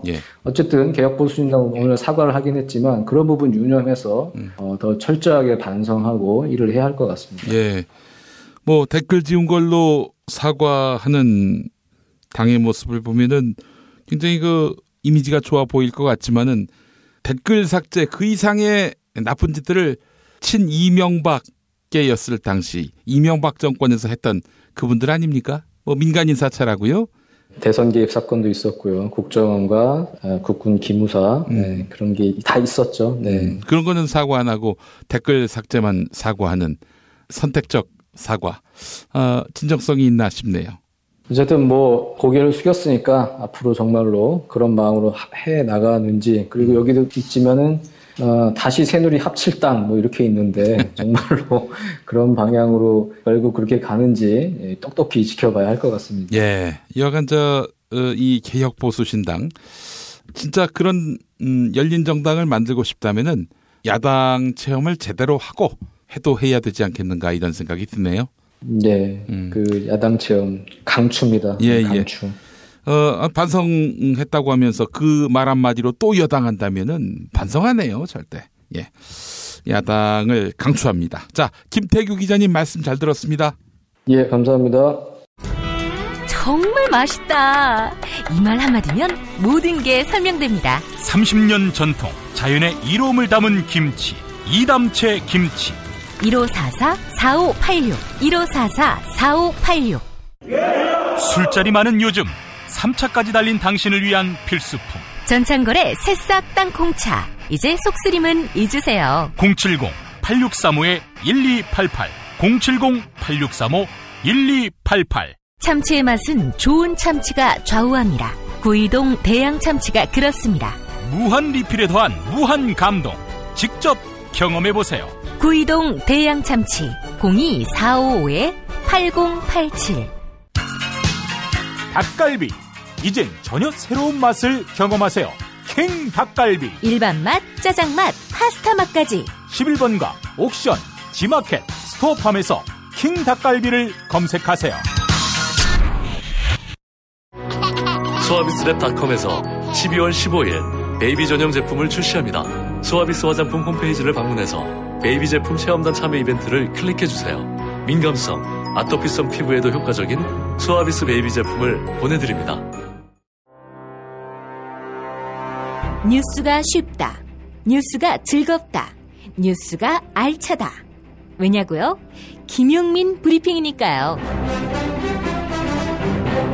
일부에서 주장하는 방송 장악은 그것을 할 의도도 전혀 없고 법적으로도 불가능합니다. 우리 공동체가 꼭 알아야 할 뉴스.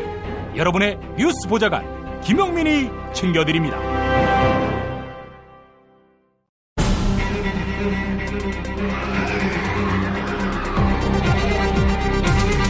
본격 정치 논평.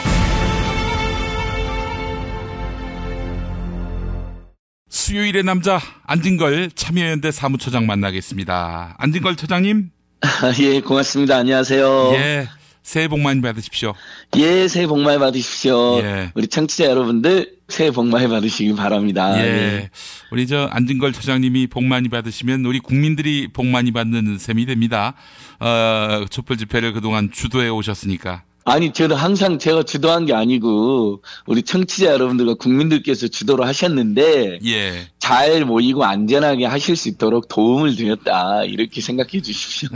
우리 안진걸 처장님 이 말씀은 위선도 아니고요. 원래 항상 이분 태도가 이렇습니다. 항상 보면은. 아니, 진짜 이번 혁명은 정말 성격이 그러합니다. 집단 지성으로 집단 주체했고 집단이 사실상 공동격에서 여기까지 밀고 왔다. 아니, 지금도 퇴진행동 홈페이지 가보시면요. 페이스북에 그렇게 많은 댓글과 의견들이 계세요. 계속 달아주세요. 물론 이제 논쟁이 되는 사람들도 있습니다. 근데 거기 보면 각종 아이디어와 제안이 계속 올라옵니다. 그런 부분들이 그 퇴진행동 의사결정에 많은 영향을 끼치면서 여기까지 온 거거든요. 예. 그리고 이렇게 평화적이고 대중적으로 한 것도 참가자들이 결정하신 거잖아요. 이런 기조를. 그럼요. 예. 예, 그러니까 우리 국민들이 주인공인 게 확실히 맞습니다. 예.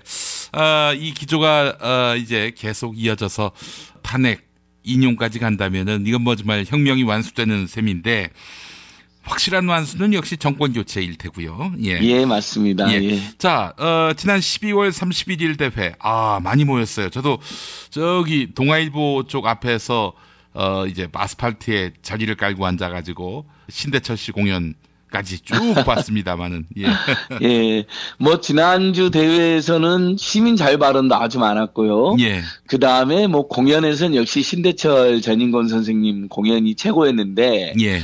어떻게 보면 그 공연보다도 그 공연을 중계했던 우리 수화 통역사 선생님들의 단순히 그 가사의 뜻만 전하는 게 아니라 예. 그 분위기와 흥겨움 그리고 의미까지 온몸으로 전해가지고 그 남자 수화 통역사 선생님 한 분, 여자 수화 통역사 한 분 계신데 예. 이번에 수화 통역사 선생님들이 정말 눈에 띄더라고요. 그게 그 유튜브 다시 보기 같은 데 보면 계속 나와 있거든요. 그래서 같이 보시면 좋을 것 같아요. 예. 그 연주를 하는데도 수화를 하시니, 야 정말 이건 뭐. 예, 맞습니다. 그, 신나는 섬이라는 이제 그룹은 연주 그룹이잖아요. 네, 그때도, 전달하니까 그 바이올리니스트가 막 웃잖아요. 그 다음에 리더 하시는 분들도 나중에 그걸 정말 대단하다고 평가를 하시고, 그 시선 강탈자 뭐 이런 평가를 쓰시더라고요. 네. 예, 근데 뭐, 그런 건 에피소드라고 할 수 있고요. 중요한 건 그날도 정말 100여만 명 안팎의 국민들이 모여드셨다는 거거든요. 예. 근데 경찰들이 그 태평로 쪽으로 시민들이 계속 모여드는 걸 방해하는 거예요. 차벽을 치고 경찰벽을 치고 그래서 오늘 낮에 퇴진행동 차원에서 경찰에 강력하게 항의하기로 했습니다. 아니 왜 그랬다는 겁니까? 그러니까 그 보수단체들 이제 보수단체가 아니죠. 박근혜 범죄 비호단체들 또는 일부 구구단체들이 충돌을 막기 위해서 경찰로 차벽을 치고 또 병력으로 인벽을 쳤다는 것인데 그건 사실 핑계에 불과하고요. 사람들이 원활하게 쉽게 많이 모여들고 모양새가 거대하게 모여드는 것을 방해하려고 했던 것 같아요. 청계광장하고 광화문 일대하고 태평양하고 통하는데 차벽을 쳐놨잖아요. 실제로 엄청 길게. 예. 그래서 청계광장에 모여있는 시민들 또 국민TV 조합원들이 많이 모여 계시거든요. 그쪽에. 그분들이 그 통행을 제대로 못 하셨어요, 아예. 맞습니다. 본무대의 시선을 둘 수가 없게 만들어버린 겁니다. 그 다음에 이제 시민들이 태평로 열려있어야 태평로 쪽으로 계속 몰려드는데, 동화면서점 바로 앞에 병력을 쳐놨습니다. 그래갖고 제가 직접 가가지고 다른 우리 자원봉사자들이나 일꾼들 와서 항의하고 몸싸움까지 불사했거든요. 예.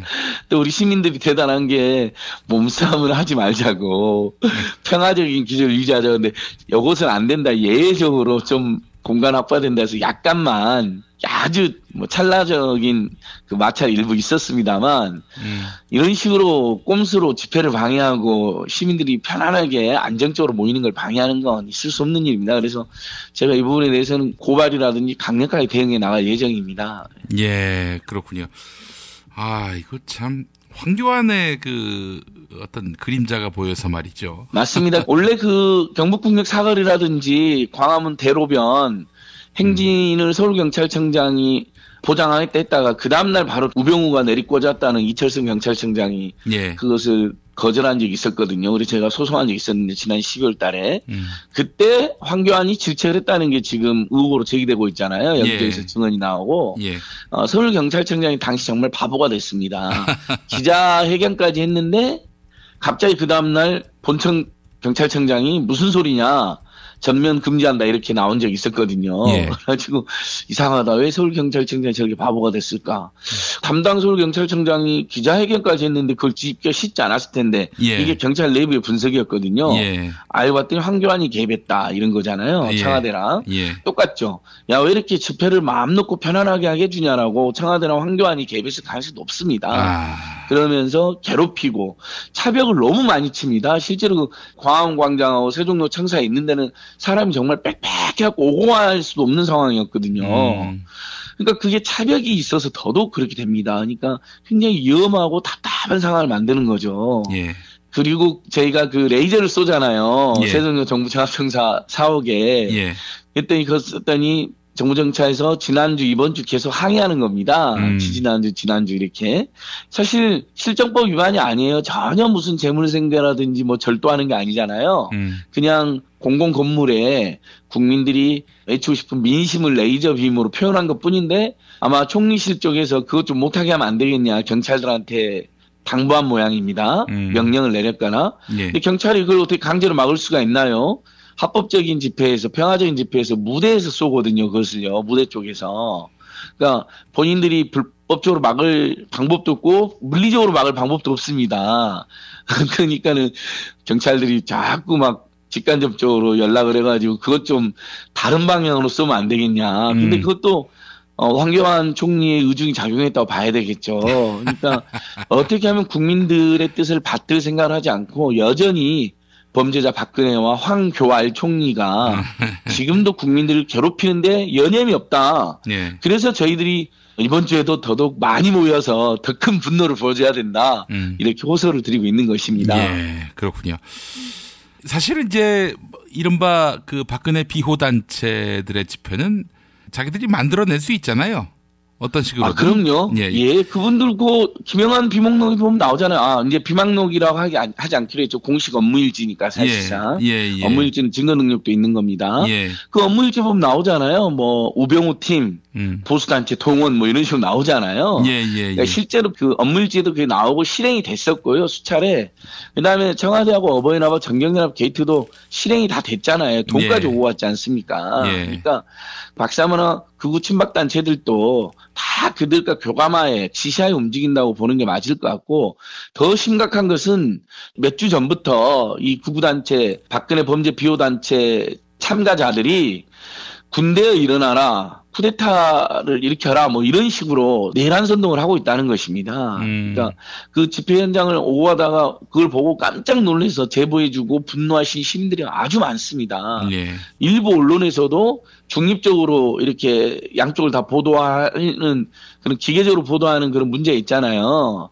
그러니까 거기는 정말 범죄자 비호단체니까 보도해서 안 되는데도 불구하고 마치 맞불 집회로 보도하는 아주 잘못을 저지르고 있다고 보고 있는데 일부 언론이 그 일부 언론마저도 이건 너무했다라고 지적할 정도이거든요. 그러니까 이 부분은 또 별도로 극우단체들 감시해온 시민단체들이 내란 선동죄로 고발한다든지 뭐 여러 가지 고민을 지금 하고 있는 걸 알고 있습니다. 예, 그래요. 그러니까 이제 사실 뭐 보수단체와의 충돌 때문이다 이렇게 얘기하는 거는 충분히 그 메이킹할 수 있는 거 아니에요. 그래서 이제 보수단체를 빌미로 해가지고 우리 촛불을 어떻게 억눌러 보려는 그런 의도가 느껴지는 겁니다. 촛불을 억누르고 촛불을 위협하고 촛불을 모독하고 또 모양새를 안 좋게 만들고 또 헌재에 부당한 압박을 가하는 거죠. 그런 식으로. 찬반으로 갈려진 여론 뭐 이렇게. 사실 90% 안팎이 찬성하고 나머지 뭐 5% 안팎 의미 없는 수치들일 수도 있는데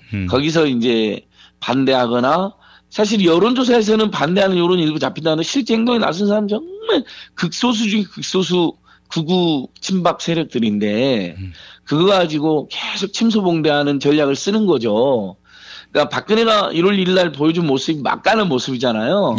직무정지 상태에서 공문을 동원해서 예산을 동원해서 기자간담회를 한 것 때문에 그것도 위헌위법이다라는 지적을 받아가면서까지 또 뭐 황당한 암탕 기자간담회를 했잖아요. 뭐 도저히 알아들 수 없는 뭐 이렇게 이런저런 말만 뭐 수십 번 내뱉으면서 그러니까 그들의 추종자 사실상 뭐 박정희 박근혜 신으로 받들고 있는 일부 사람들이 그 역시 막가는 모습을 보여주는데 그 뒤에 충분히 국정원이나 황교안 같은 사람들의 공작이 있을 수 있는 것이죠. 예, 맞습니다.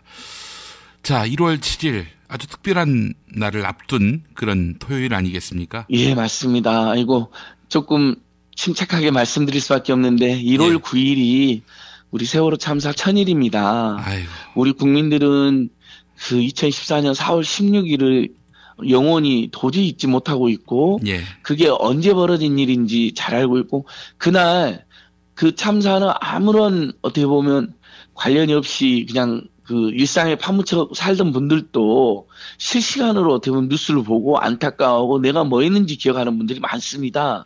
그러나 그게 전혀 기억이 안 난다 그러고 그 막가는 기자 간담회에서도 작년인가 재작년인가라는 그 횟수까지 헷갈리는 모습을 박근혜가 보여줬는데요.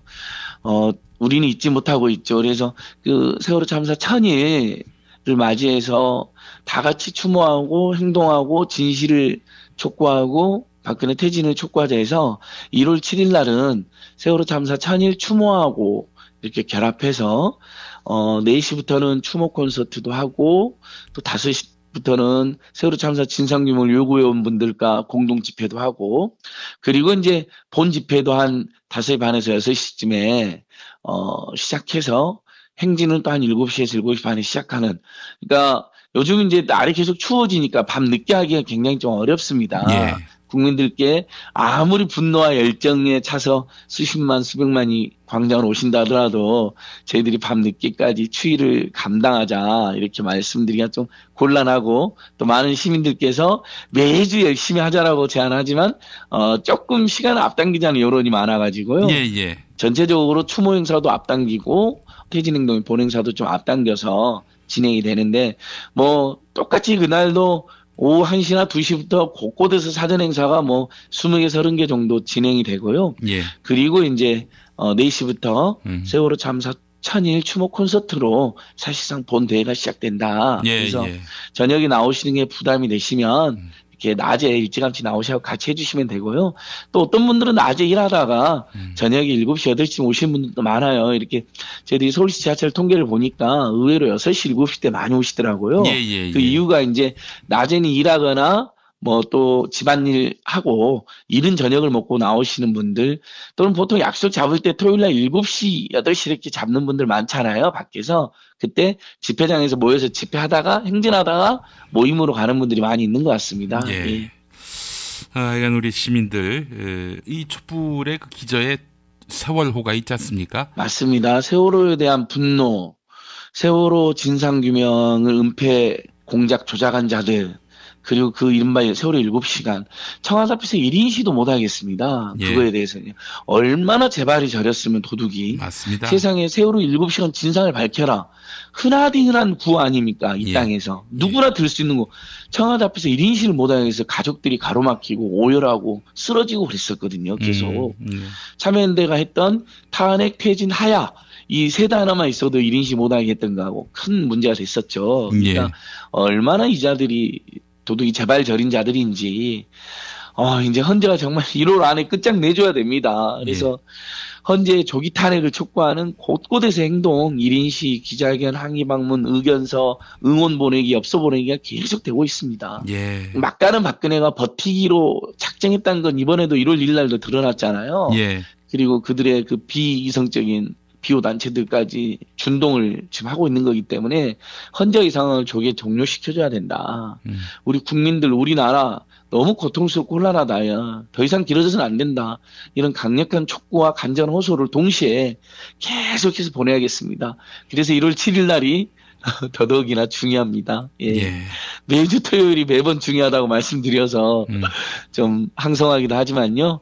그래도 몇 번만 더 모이면 끝나지 않겠습니까? 저는 정말 이제 1월 말 안에는 상황이 끝나지 않을까 정말 전망해 봅니다. 그렇군요. 헌재에서 참여연대가 기자회견합니까? 내일입니다. 바로 이제 우리 퇴진행동 차원에서도 지난주에 기자회견 했었는데요. 이번 주에는 또 각계 단체들이 헌재 앞에서 자신들 입장도 밝히고 반드시 조기에 제대로 엄중히 무섭게 탄핵이 가결돼야 된다라는 의견서를 보낼 수가 있잖아요. 그걸 엽서로 보내는 분들도 있고 헌재 자유 게시판에 글을 남기는 시민들도 굉장히 많습니다. 참여연대는 이제 정식으로 또 법률적 시민운동을 전문으로 해온 단체라는 평가를 받고 있기 때문에 무게를 실어서 전문가들과 함께 작성한 의견서를 내일 제출하고 또 헌재 앞에 공식적으로 기자회견 할 예정입니다. 참여연대가 어제는 그 이재용이 국민연금 부당합병을 통해서 우리 국민들에게는 엄청난 손해를 끼치고 최소한 3조 원 안팎의 부당이득을 거뒀다. 그럼 뇌물죄로 구속수사해야 될 뿐만 아니라 국민연금을 건드린 죄도 엄정히 수사받아야 되고 거기서 벌어들인 3조 원 안팎의 재산도 몰수해야 된다. 이런 기자회견도 했습니다. 그러니까 이렇게 생각하시면 될 것 같아요. 전국적으로는 시민사회단체들이 퇴진행동 이름하에 다 같이 투쟁을 하고요. 그 소속단체들은 곳곳에서 또 자신들의 단체의 특장점을 살려서 곳곳에서 캠페인하고 활동하고 있는 형국이다. 우리 시민들도 그러시잖아요.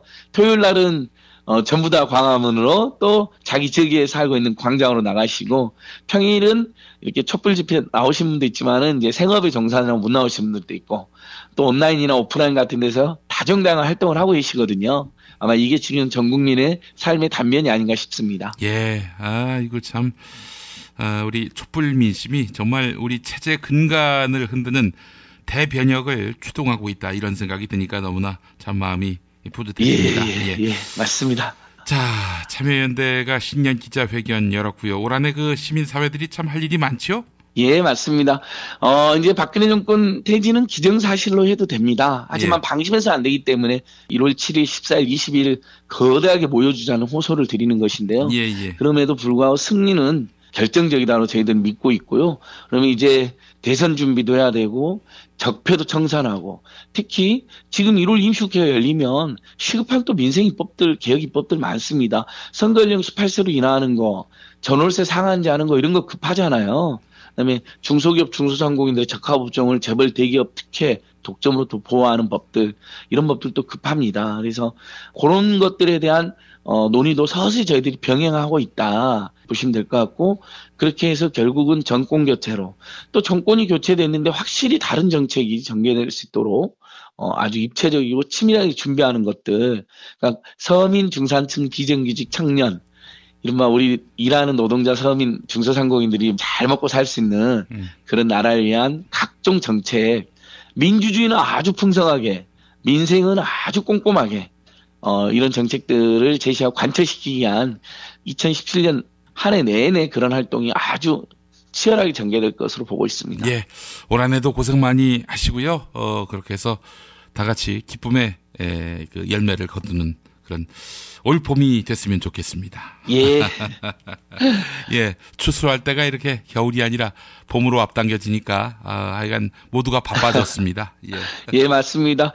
해피 뉴 이어인데 또 하야 뉴 이어라고 하더라고요. 그래서 하야 뉴 이어, 해피 뉴 이어 되시고요. 그다음에 봄에 정말 정권 교체라는 커다란 우리 국민적 선물이 꼭 우리 국민들이 가져가실 수 있도록 우리 모두 곳곳에서 노력하면 좋겠습니다. 예. 안진걸 소장님 말씀 잘 들었습니다. 예, 고맙습니다. 운전자를 위한 꿀팁 7,000원 운전자 보험 카페. 알고 계세요? 교통사고가 나면 형사합의금, 벌금, 변호사 비용 이거 자동차 보험에서는 보장 못해요. 운전자 상해까지도 책임져드리는 7,000원 운전자 보험 카페. 버스, 택시, 트럭 등 영업용 차량 운전자를 위한 12,500원 운전자 보험 카페도 있습니다. 실손, 부모님 건강, 자녀 보험도 안내해드립니다. 02849-9730 연중 무휴라 언제든 02849-9730. 어머님, 아버님 오래오래 건강하세요. 개업 축하합니다. 본세다 잠드소서. 결혼을 축하합니다. 형부, 우리 언니 반품은 안 됩니다. 차장 승진하신 주과장님, 주차장 되신 거 축하해요. 우리 같이 산 게 벌써 7년이나 됐네. 썩 짜릿했던 시간이었어. 태어나서 처음으로 여자에게 보내는 꽃이야.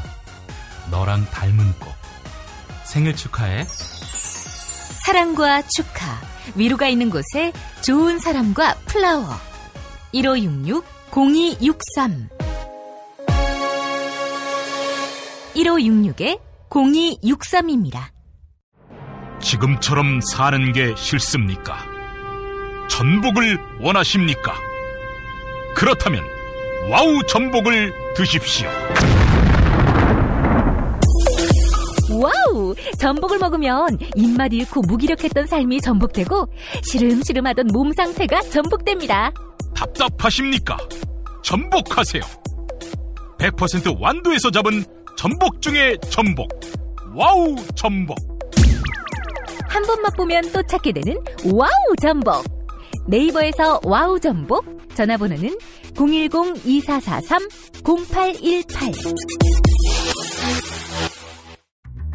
6살 하늘이 밥을 잘 안 먹어요. 그런데 이때 택배입니다.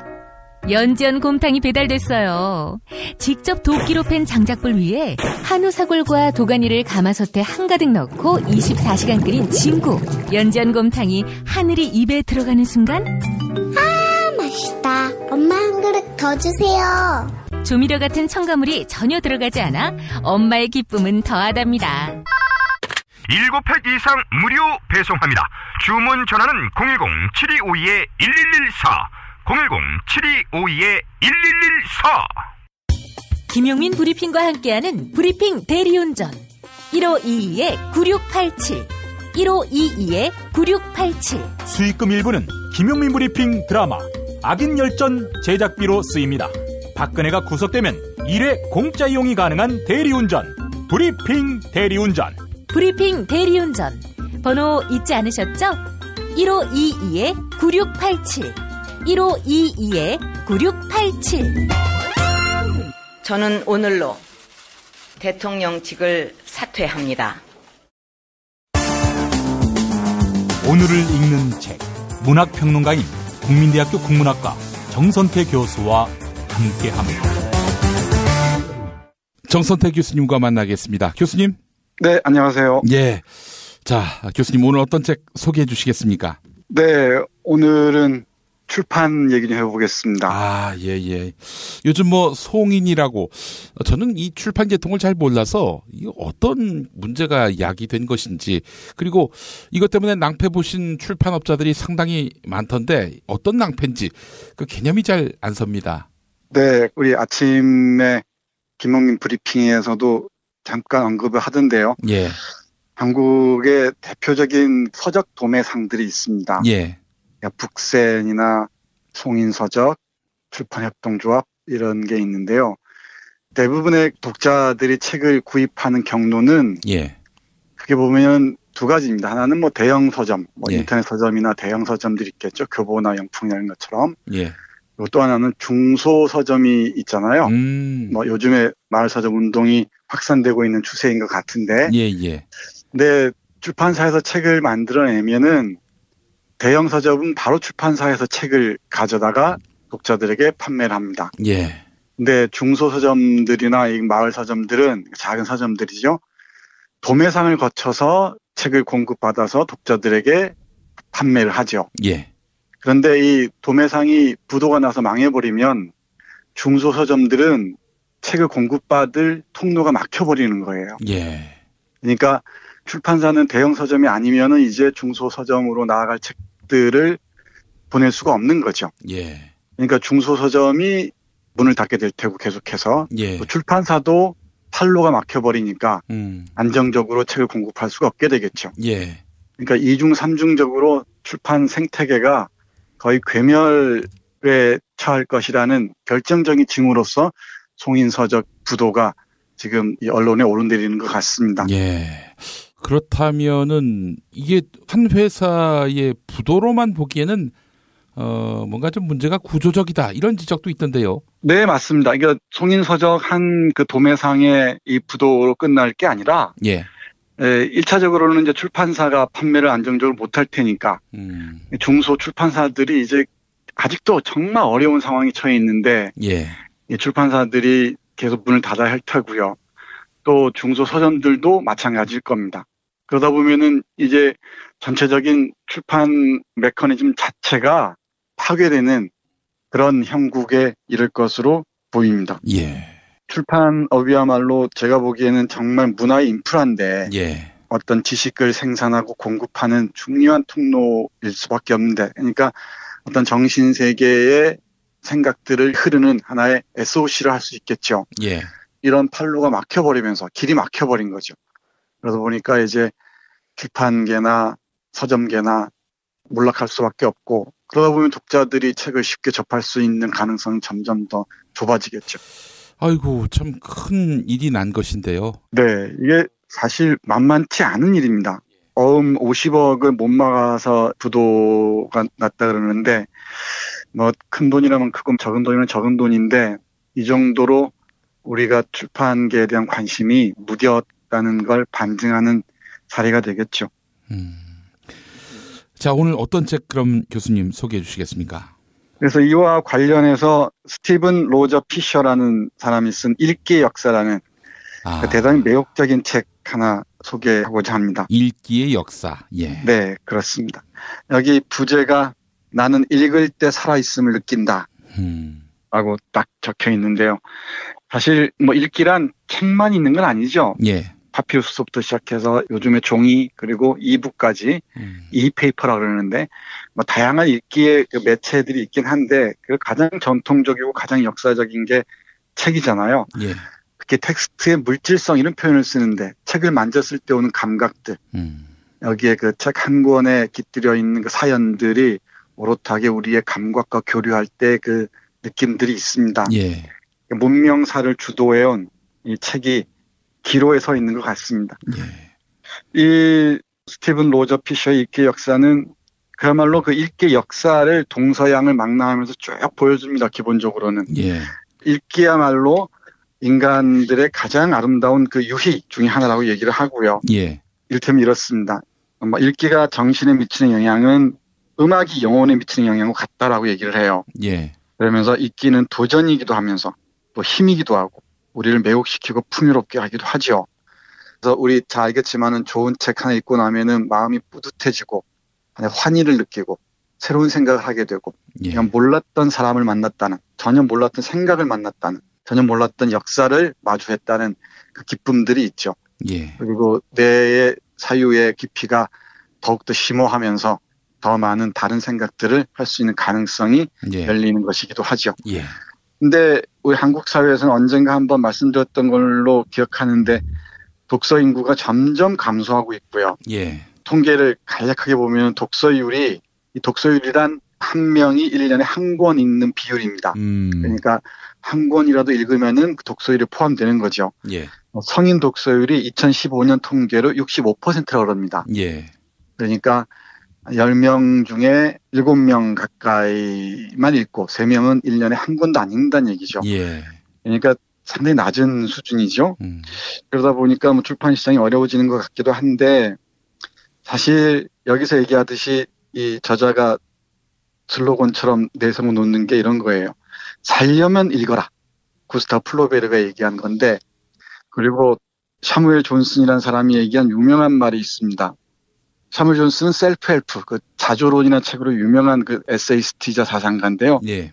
이렇게 말을 해요. 우리는 마음이 끌리는 대로 읽어야 합니다. 왜냐하면 과제로 읽어 좋을 것이 없기 때문입니다. 젊은이는 하루에 5시간을 읽고 많은 지식을 쌓아야 합니다. 이렇게 얘기를 하는데 제가 꽂힌 건 젊은이는 하루에 적어도 5시간은 책을 읽어야 자신의 살아있는 의미를 찾을 수 있다는 겁니다. 아이고, 야, 1년도 아니고 하루에 5시간을.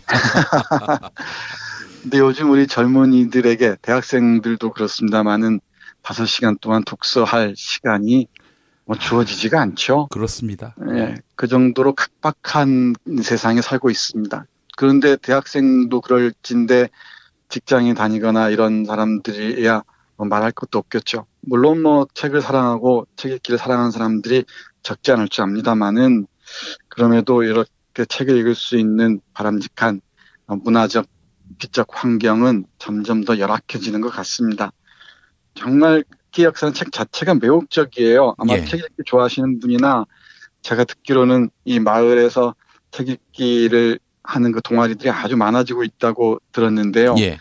그런 분들이 읽으시면은 독서의 의미가 뭔지, 읽기의 의미가 뭔지, 읽기와 인류 문명사의 관계가 어떤지 등등 정말 그 의미 있는 지점들을 많이 발견할 수 있을 것 같습니다. 예. 하나 더 재밌는 구절 인용해 드리면 이렇습니다. 그 영국의 14세기에 그 재무장관을 지냈던 리차드 드 베리라는 사람이 한 말이랍니다. 예. 그 사람 말에 따르면 책에서 나는 죽은 자와 생생하게 만난다. 나는 책을 통해 미래를 내다본다. 예. 세상 만사가 책에게 설명된다. 약간의 과장이 포함된 것 같긴 하지만 사실 책은 뭐 죽은 자와 만나는 하나의 의식이기도 하죠. 예. 책을 읽는다는 건 이건 사르트르가 얘기한 바이기도 한데 서재를 공동묘지라고 표현을 하고 책 한 권 한 권을 하나의 관이라고 얘기를 해요. 예. 사르트르는 그러면서 이 독서 행위는 관의 뚜껑을 열어서 죽은 영혼들과 교감한 하나의 의식이라고 표현합니다. 예. 그런 죽은 자들, 역사적으로 명멸해간 유명한 그 저술가들을 만나면서 그 과정에서 미래를 발견하고 새로운 미래를 상상할 수 있다고 얘기를 하네요. 예. 그러니까 책에 대한 사랑이 모든 걸 설명해 줄 수는 없겠지만은 또 모든 상상력의 바탕은 아니겠지만 인류 문명사를 돌이켜 보건대 독서 행위가 우리의 문화적 환경을 풍요롭게 했던 것은 분명한 것 같습니다. 그런데 이제 이 얘기도 분명히 할 수 있죠. 그렇다고 모든 책을 닥치는 데를 읽어야 되느냐. 물론 닥치는 데를 읽는 것도 좋을 것 같습니다. 그런데 시간의 한계는 분명히 있죠. 그래서 이 독서와 관련해서 이 프란츠 카프카라는 독일 작가 있잖아요. 예. 프란츠 카프카가 얘기한 아주 유명한 구절이 있습니다. 제가 아주 좋아하는 그 말인데 이 책에 인용돼 있더군요. 이 말이. 그 부분 우리 카프카의 주장 한번 보겠습니다. 단적으로 나는 우리를 깨물고 쏘는 책만을 읽어야 한다고 생각하네. 이 편지의 구절인데요. 우리가 읽는 책이 우리 머리를 망치로 내려치듯 깨우고 흔들지 않는 것이라면 왜 읽는 수고를 한다는 말인가. 책은 우리 안에 있는 얼음 바다를 깨는 도끼라야 하네. 이렇게 얘기를 합니다. 아주 멋지죠. 그러니까 우리 안에 그 얼어붙은 그 상상력들이나 어떤 사유 방식들, 편견들을 깨부시는 도끼와 같은 것이 좋은 책이라고 얘기하고 그런 책을 읽어야 비로소 자기 자신의 영혼에 예의를 갖추는 거라고 카프카는 얘기를 합니다. 이 말고도 읽기의 역사에는 책 읽기의 의미에 관한 문학적, 철학적, 역사적 사유들이 아주 오롯이 담겨 있습니다. 이 책 읽기를 좋아하시는 분들 그리고 송인서적의 부도로 고생하는 이 출판업계나 이 서점업계들의 조금이라도 우리가 생태계를 좀 다양하게 하기 위해서라도 읽는 것의 의미를 생각하는 분들이라면 읽기 역사를 하나의 통로로 삼아서 이런 그 독서 시장이 활성화되는 방향으로 이끌어 주셨으면 하는 작지만 큰 바람입니다. 예. 아, 책은 하나의 세계 아닙니까? 무궁무진한 그런 지혜와 또 경험이 묻어 있는 건데, 이 책들이 너무 스마트폰에 밀린다고 또 읽기보다는 보는 매체에 익숙한 세대에 의해서 도태된다고. 책은 이제 사양화된 것이다. 이렇게 생각하는 사람들이 많은데 아직 독서의 그 힘이라고 하는 것은 무시될 수 없는 그런 위대함이 있습니다. 네, 그렇습니다. 그리고 이 책에서도 많이 인용합니다마는 부당한 권력이나 정권들은 끊임없이 좋은 책들을 불태우고 검열하고 예. 금소로 지정하고 그런 일들이 비일비재했죠. 예. 내가 봐도 한국이 이런 상황에 처해 있는 것은 이런 문화적 인프라를 이 정도로 이렇게 괴멸 상태에 몰고 온 것은 한국의 어떤 정치적 사회적 환경들이 눈에 보이지 않게 예. 이런 시민들이 각성하고 깨어나는 것을 억압한 결과가 아니겠는가 예. 이런 생각도 하고요. 특히 교육 쪽에서도 그렇습니다만은 이런 정치적 사회적 분위기가 송인서적이라는 도매상의 몰락 그리고 출판사와 서점의 몰락 급기야는 독자들의 우민화까지를 겨냥한 게 아닌가 하는 보이지 않는 그 손의 힘들도 느끼게 됩니다. 예, 알겠습니다. 오늘 책 제목은 읽기의 역사입니다. 읽기의 역사. 예. 네, 읽기의 역사를 통해서 우리의 읽기는 어떤 방향으로 나아가야 할지, 책의 운명은 어떠할지 한번 같이 생각해 보셨으면 좋겠습니다. 예, 교수님 오늘 말씀 잘 들었습니다. 네, 고맙습니다. 서로 돕고 이끌어주는 문자당. 문자당이 문자당 샵을 열었어요. 중소상공인과 농업 생산자들을 위한 큰 장터. 아니 몇 개라고 그랬어? 2개, 3개. 남았으니까 그냥 서비스 하나. 하나는 공짜. 농민회와 여성연대 같은 사회단체들이 추천하고 문자당이 엄정하게 검증한 상품과 서비스를 온라인으로 판매해서 수익금의 일부는 각 단체에 기부하는 장. 협동, 자조, 상생회, 진보 열린 장터, 문자샵. 포털이나 SNS에서 문자당을 검색하세요. 일부 코너지요. 뉴스 듣기 능력 평가. 네, 당첨자께 도서출판 이김에서 협찬하는 사인과 담연체와 별과 패턴 보내드리겠습니다. 사인과 담연체와 별과 패턴은 국내 최초의 수학 컬러링북인데요. 겨울 방학을 맞아서 다시 소개해드립니다. 우리 아이들이 단순한 색칠만으로도 수학과 논리에 친근하게 다가갈 수 있다고 하는데요. 2016 미국 스마트북 어워드를 수상하면서 교육적 효과도 인정받았습니다. 창의력과 집중력을 높이게 해주는 책, 사인과 다면체와 별과 패턴, 여러분의 많은 성원 바랍니다. 그리고 프랑스 하우스 아이웨어 브랜드 코페낙스에서 협찬하는 안경과 선글라스를 함께 보내드립니다. 매년 50여 개 이상의 새로운 디자인을 선보이는 코페낙스가 깨어있는 눈으로 시국을 응시하고 계시는 청취자 여러분께 보내드립니다. 세상에 없던 디자인 코페낙스 아이웨어, 여러분의 많은 관심 바라겠습니다. 어제 뉴스 듣기 능력 평가 문제는 간담회 할 때 간, 이 간과 같은 한자어를 사용하는 보기를 골라달라, 이거였죠. 정답은 간절하다 할 때 간이었습니다. 달기 싫다님, 정치색이 다르던 남편이 민주당을 찍는다고 합니다. 최순실에게 고마워해야 하는 건지 모르겠네요. 네, 아가다님, 올해에는 삼성이 꼭 정신 차리기를 소망해 봅니다. 라고 하셨습니다. 자, 이번에는 어제 피박 퀴즈 당첨자입니다. 세상에서 가장 맛있는 김치 이담채 김치와 유전자 변형 곡물, 화학 첨가물을 전혀 사용하지 않는 과자, 별을 따다 구운 과자 받으실 분입니다. 어제 피박 퀴즈 문제는 개그맨 유재석 씨를 좌빨 연예인이라고 한 단체, 하태경이 해체해버리겠다고 한 단체, 어딘지 맞히는 게 문제였는데요. 정답은 박사모였습니다. 모두가 평등한 나라님, 기득권의 강고함에 힘이 빠질 때도 있습니다. 하지만 빠지지 않고 촛불을 들며 강한 민심에 힘을 얻고 있습니다. 네, 이런 글 남겨주셨고, 키위876님, 관훈 나이트클럽에서 저의 외삼촌 윤길용의 이름이 나와서 창피했습니다. MBC가 제대로 된 보도를 했다면 박근혜 정권이 들어서지 않았을 것입니다. 윤길용 MBC 국장. 이분 조카분이 사연을 남겨주셨군요. 네, 참 어렵게 글을 쓰셨을 텐데요. 아주 훌륭한 조카를 두셨군요. 윤길용 국장님. 네, 이종황의 허리디스크쇼로 이어가겠습니다.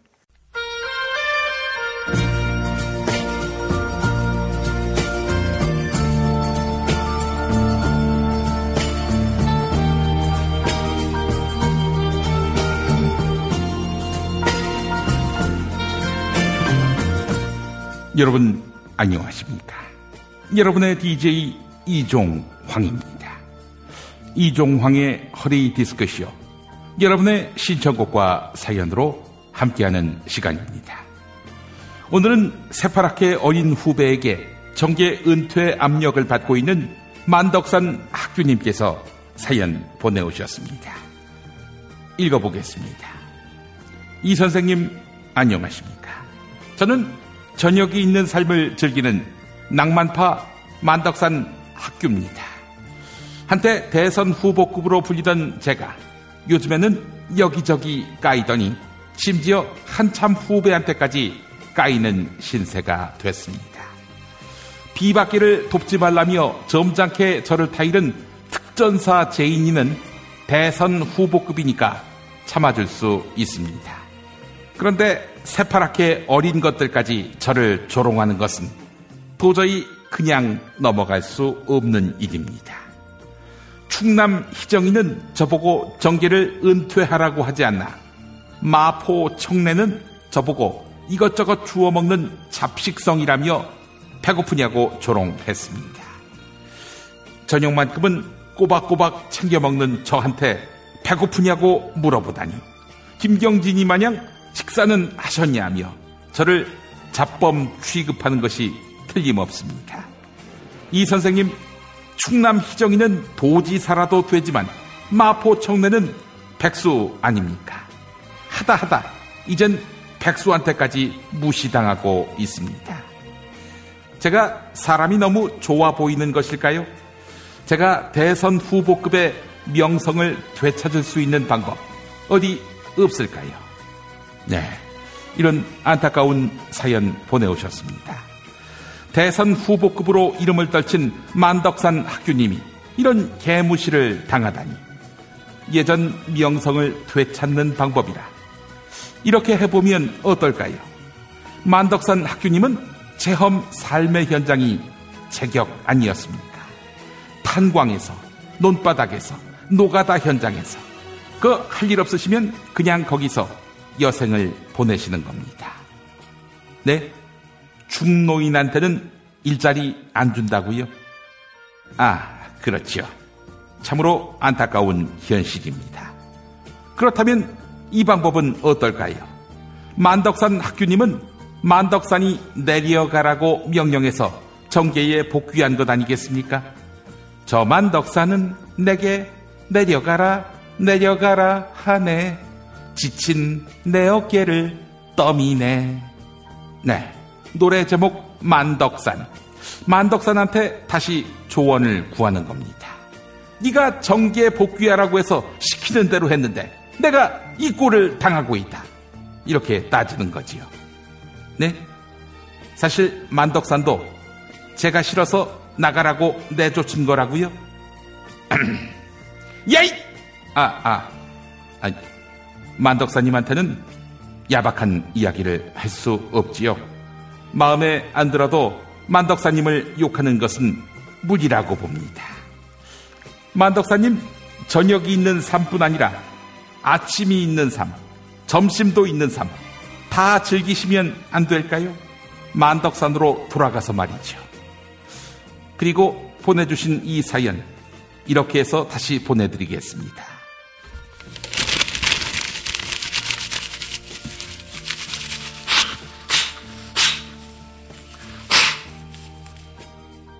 똥 닦으시라고요. 네, 만덕산 뒷간에서. 여러분의 신청곡과 사연으로 함께하는 이종황의 허리디스크쇼. 미디어의 화신 만덕산 학교님께 이 노래 띄워드립니다. 서른도가 부른 미디어의 브루스.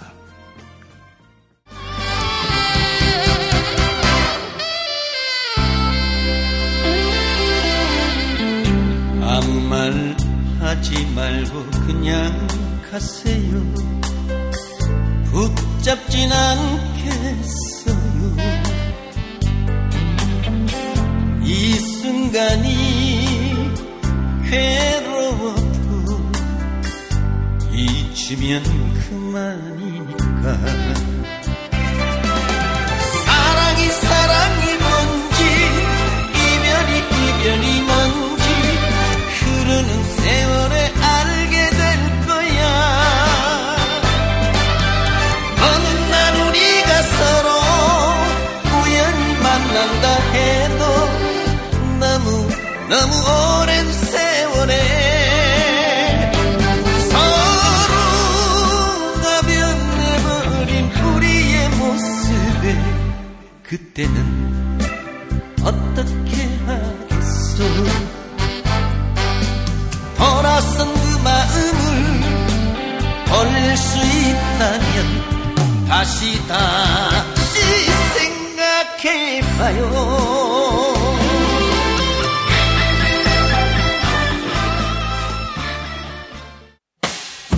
김용민 브리핑과 함께한 시간 어떠셨어요?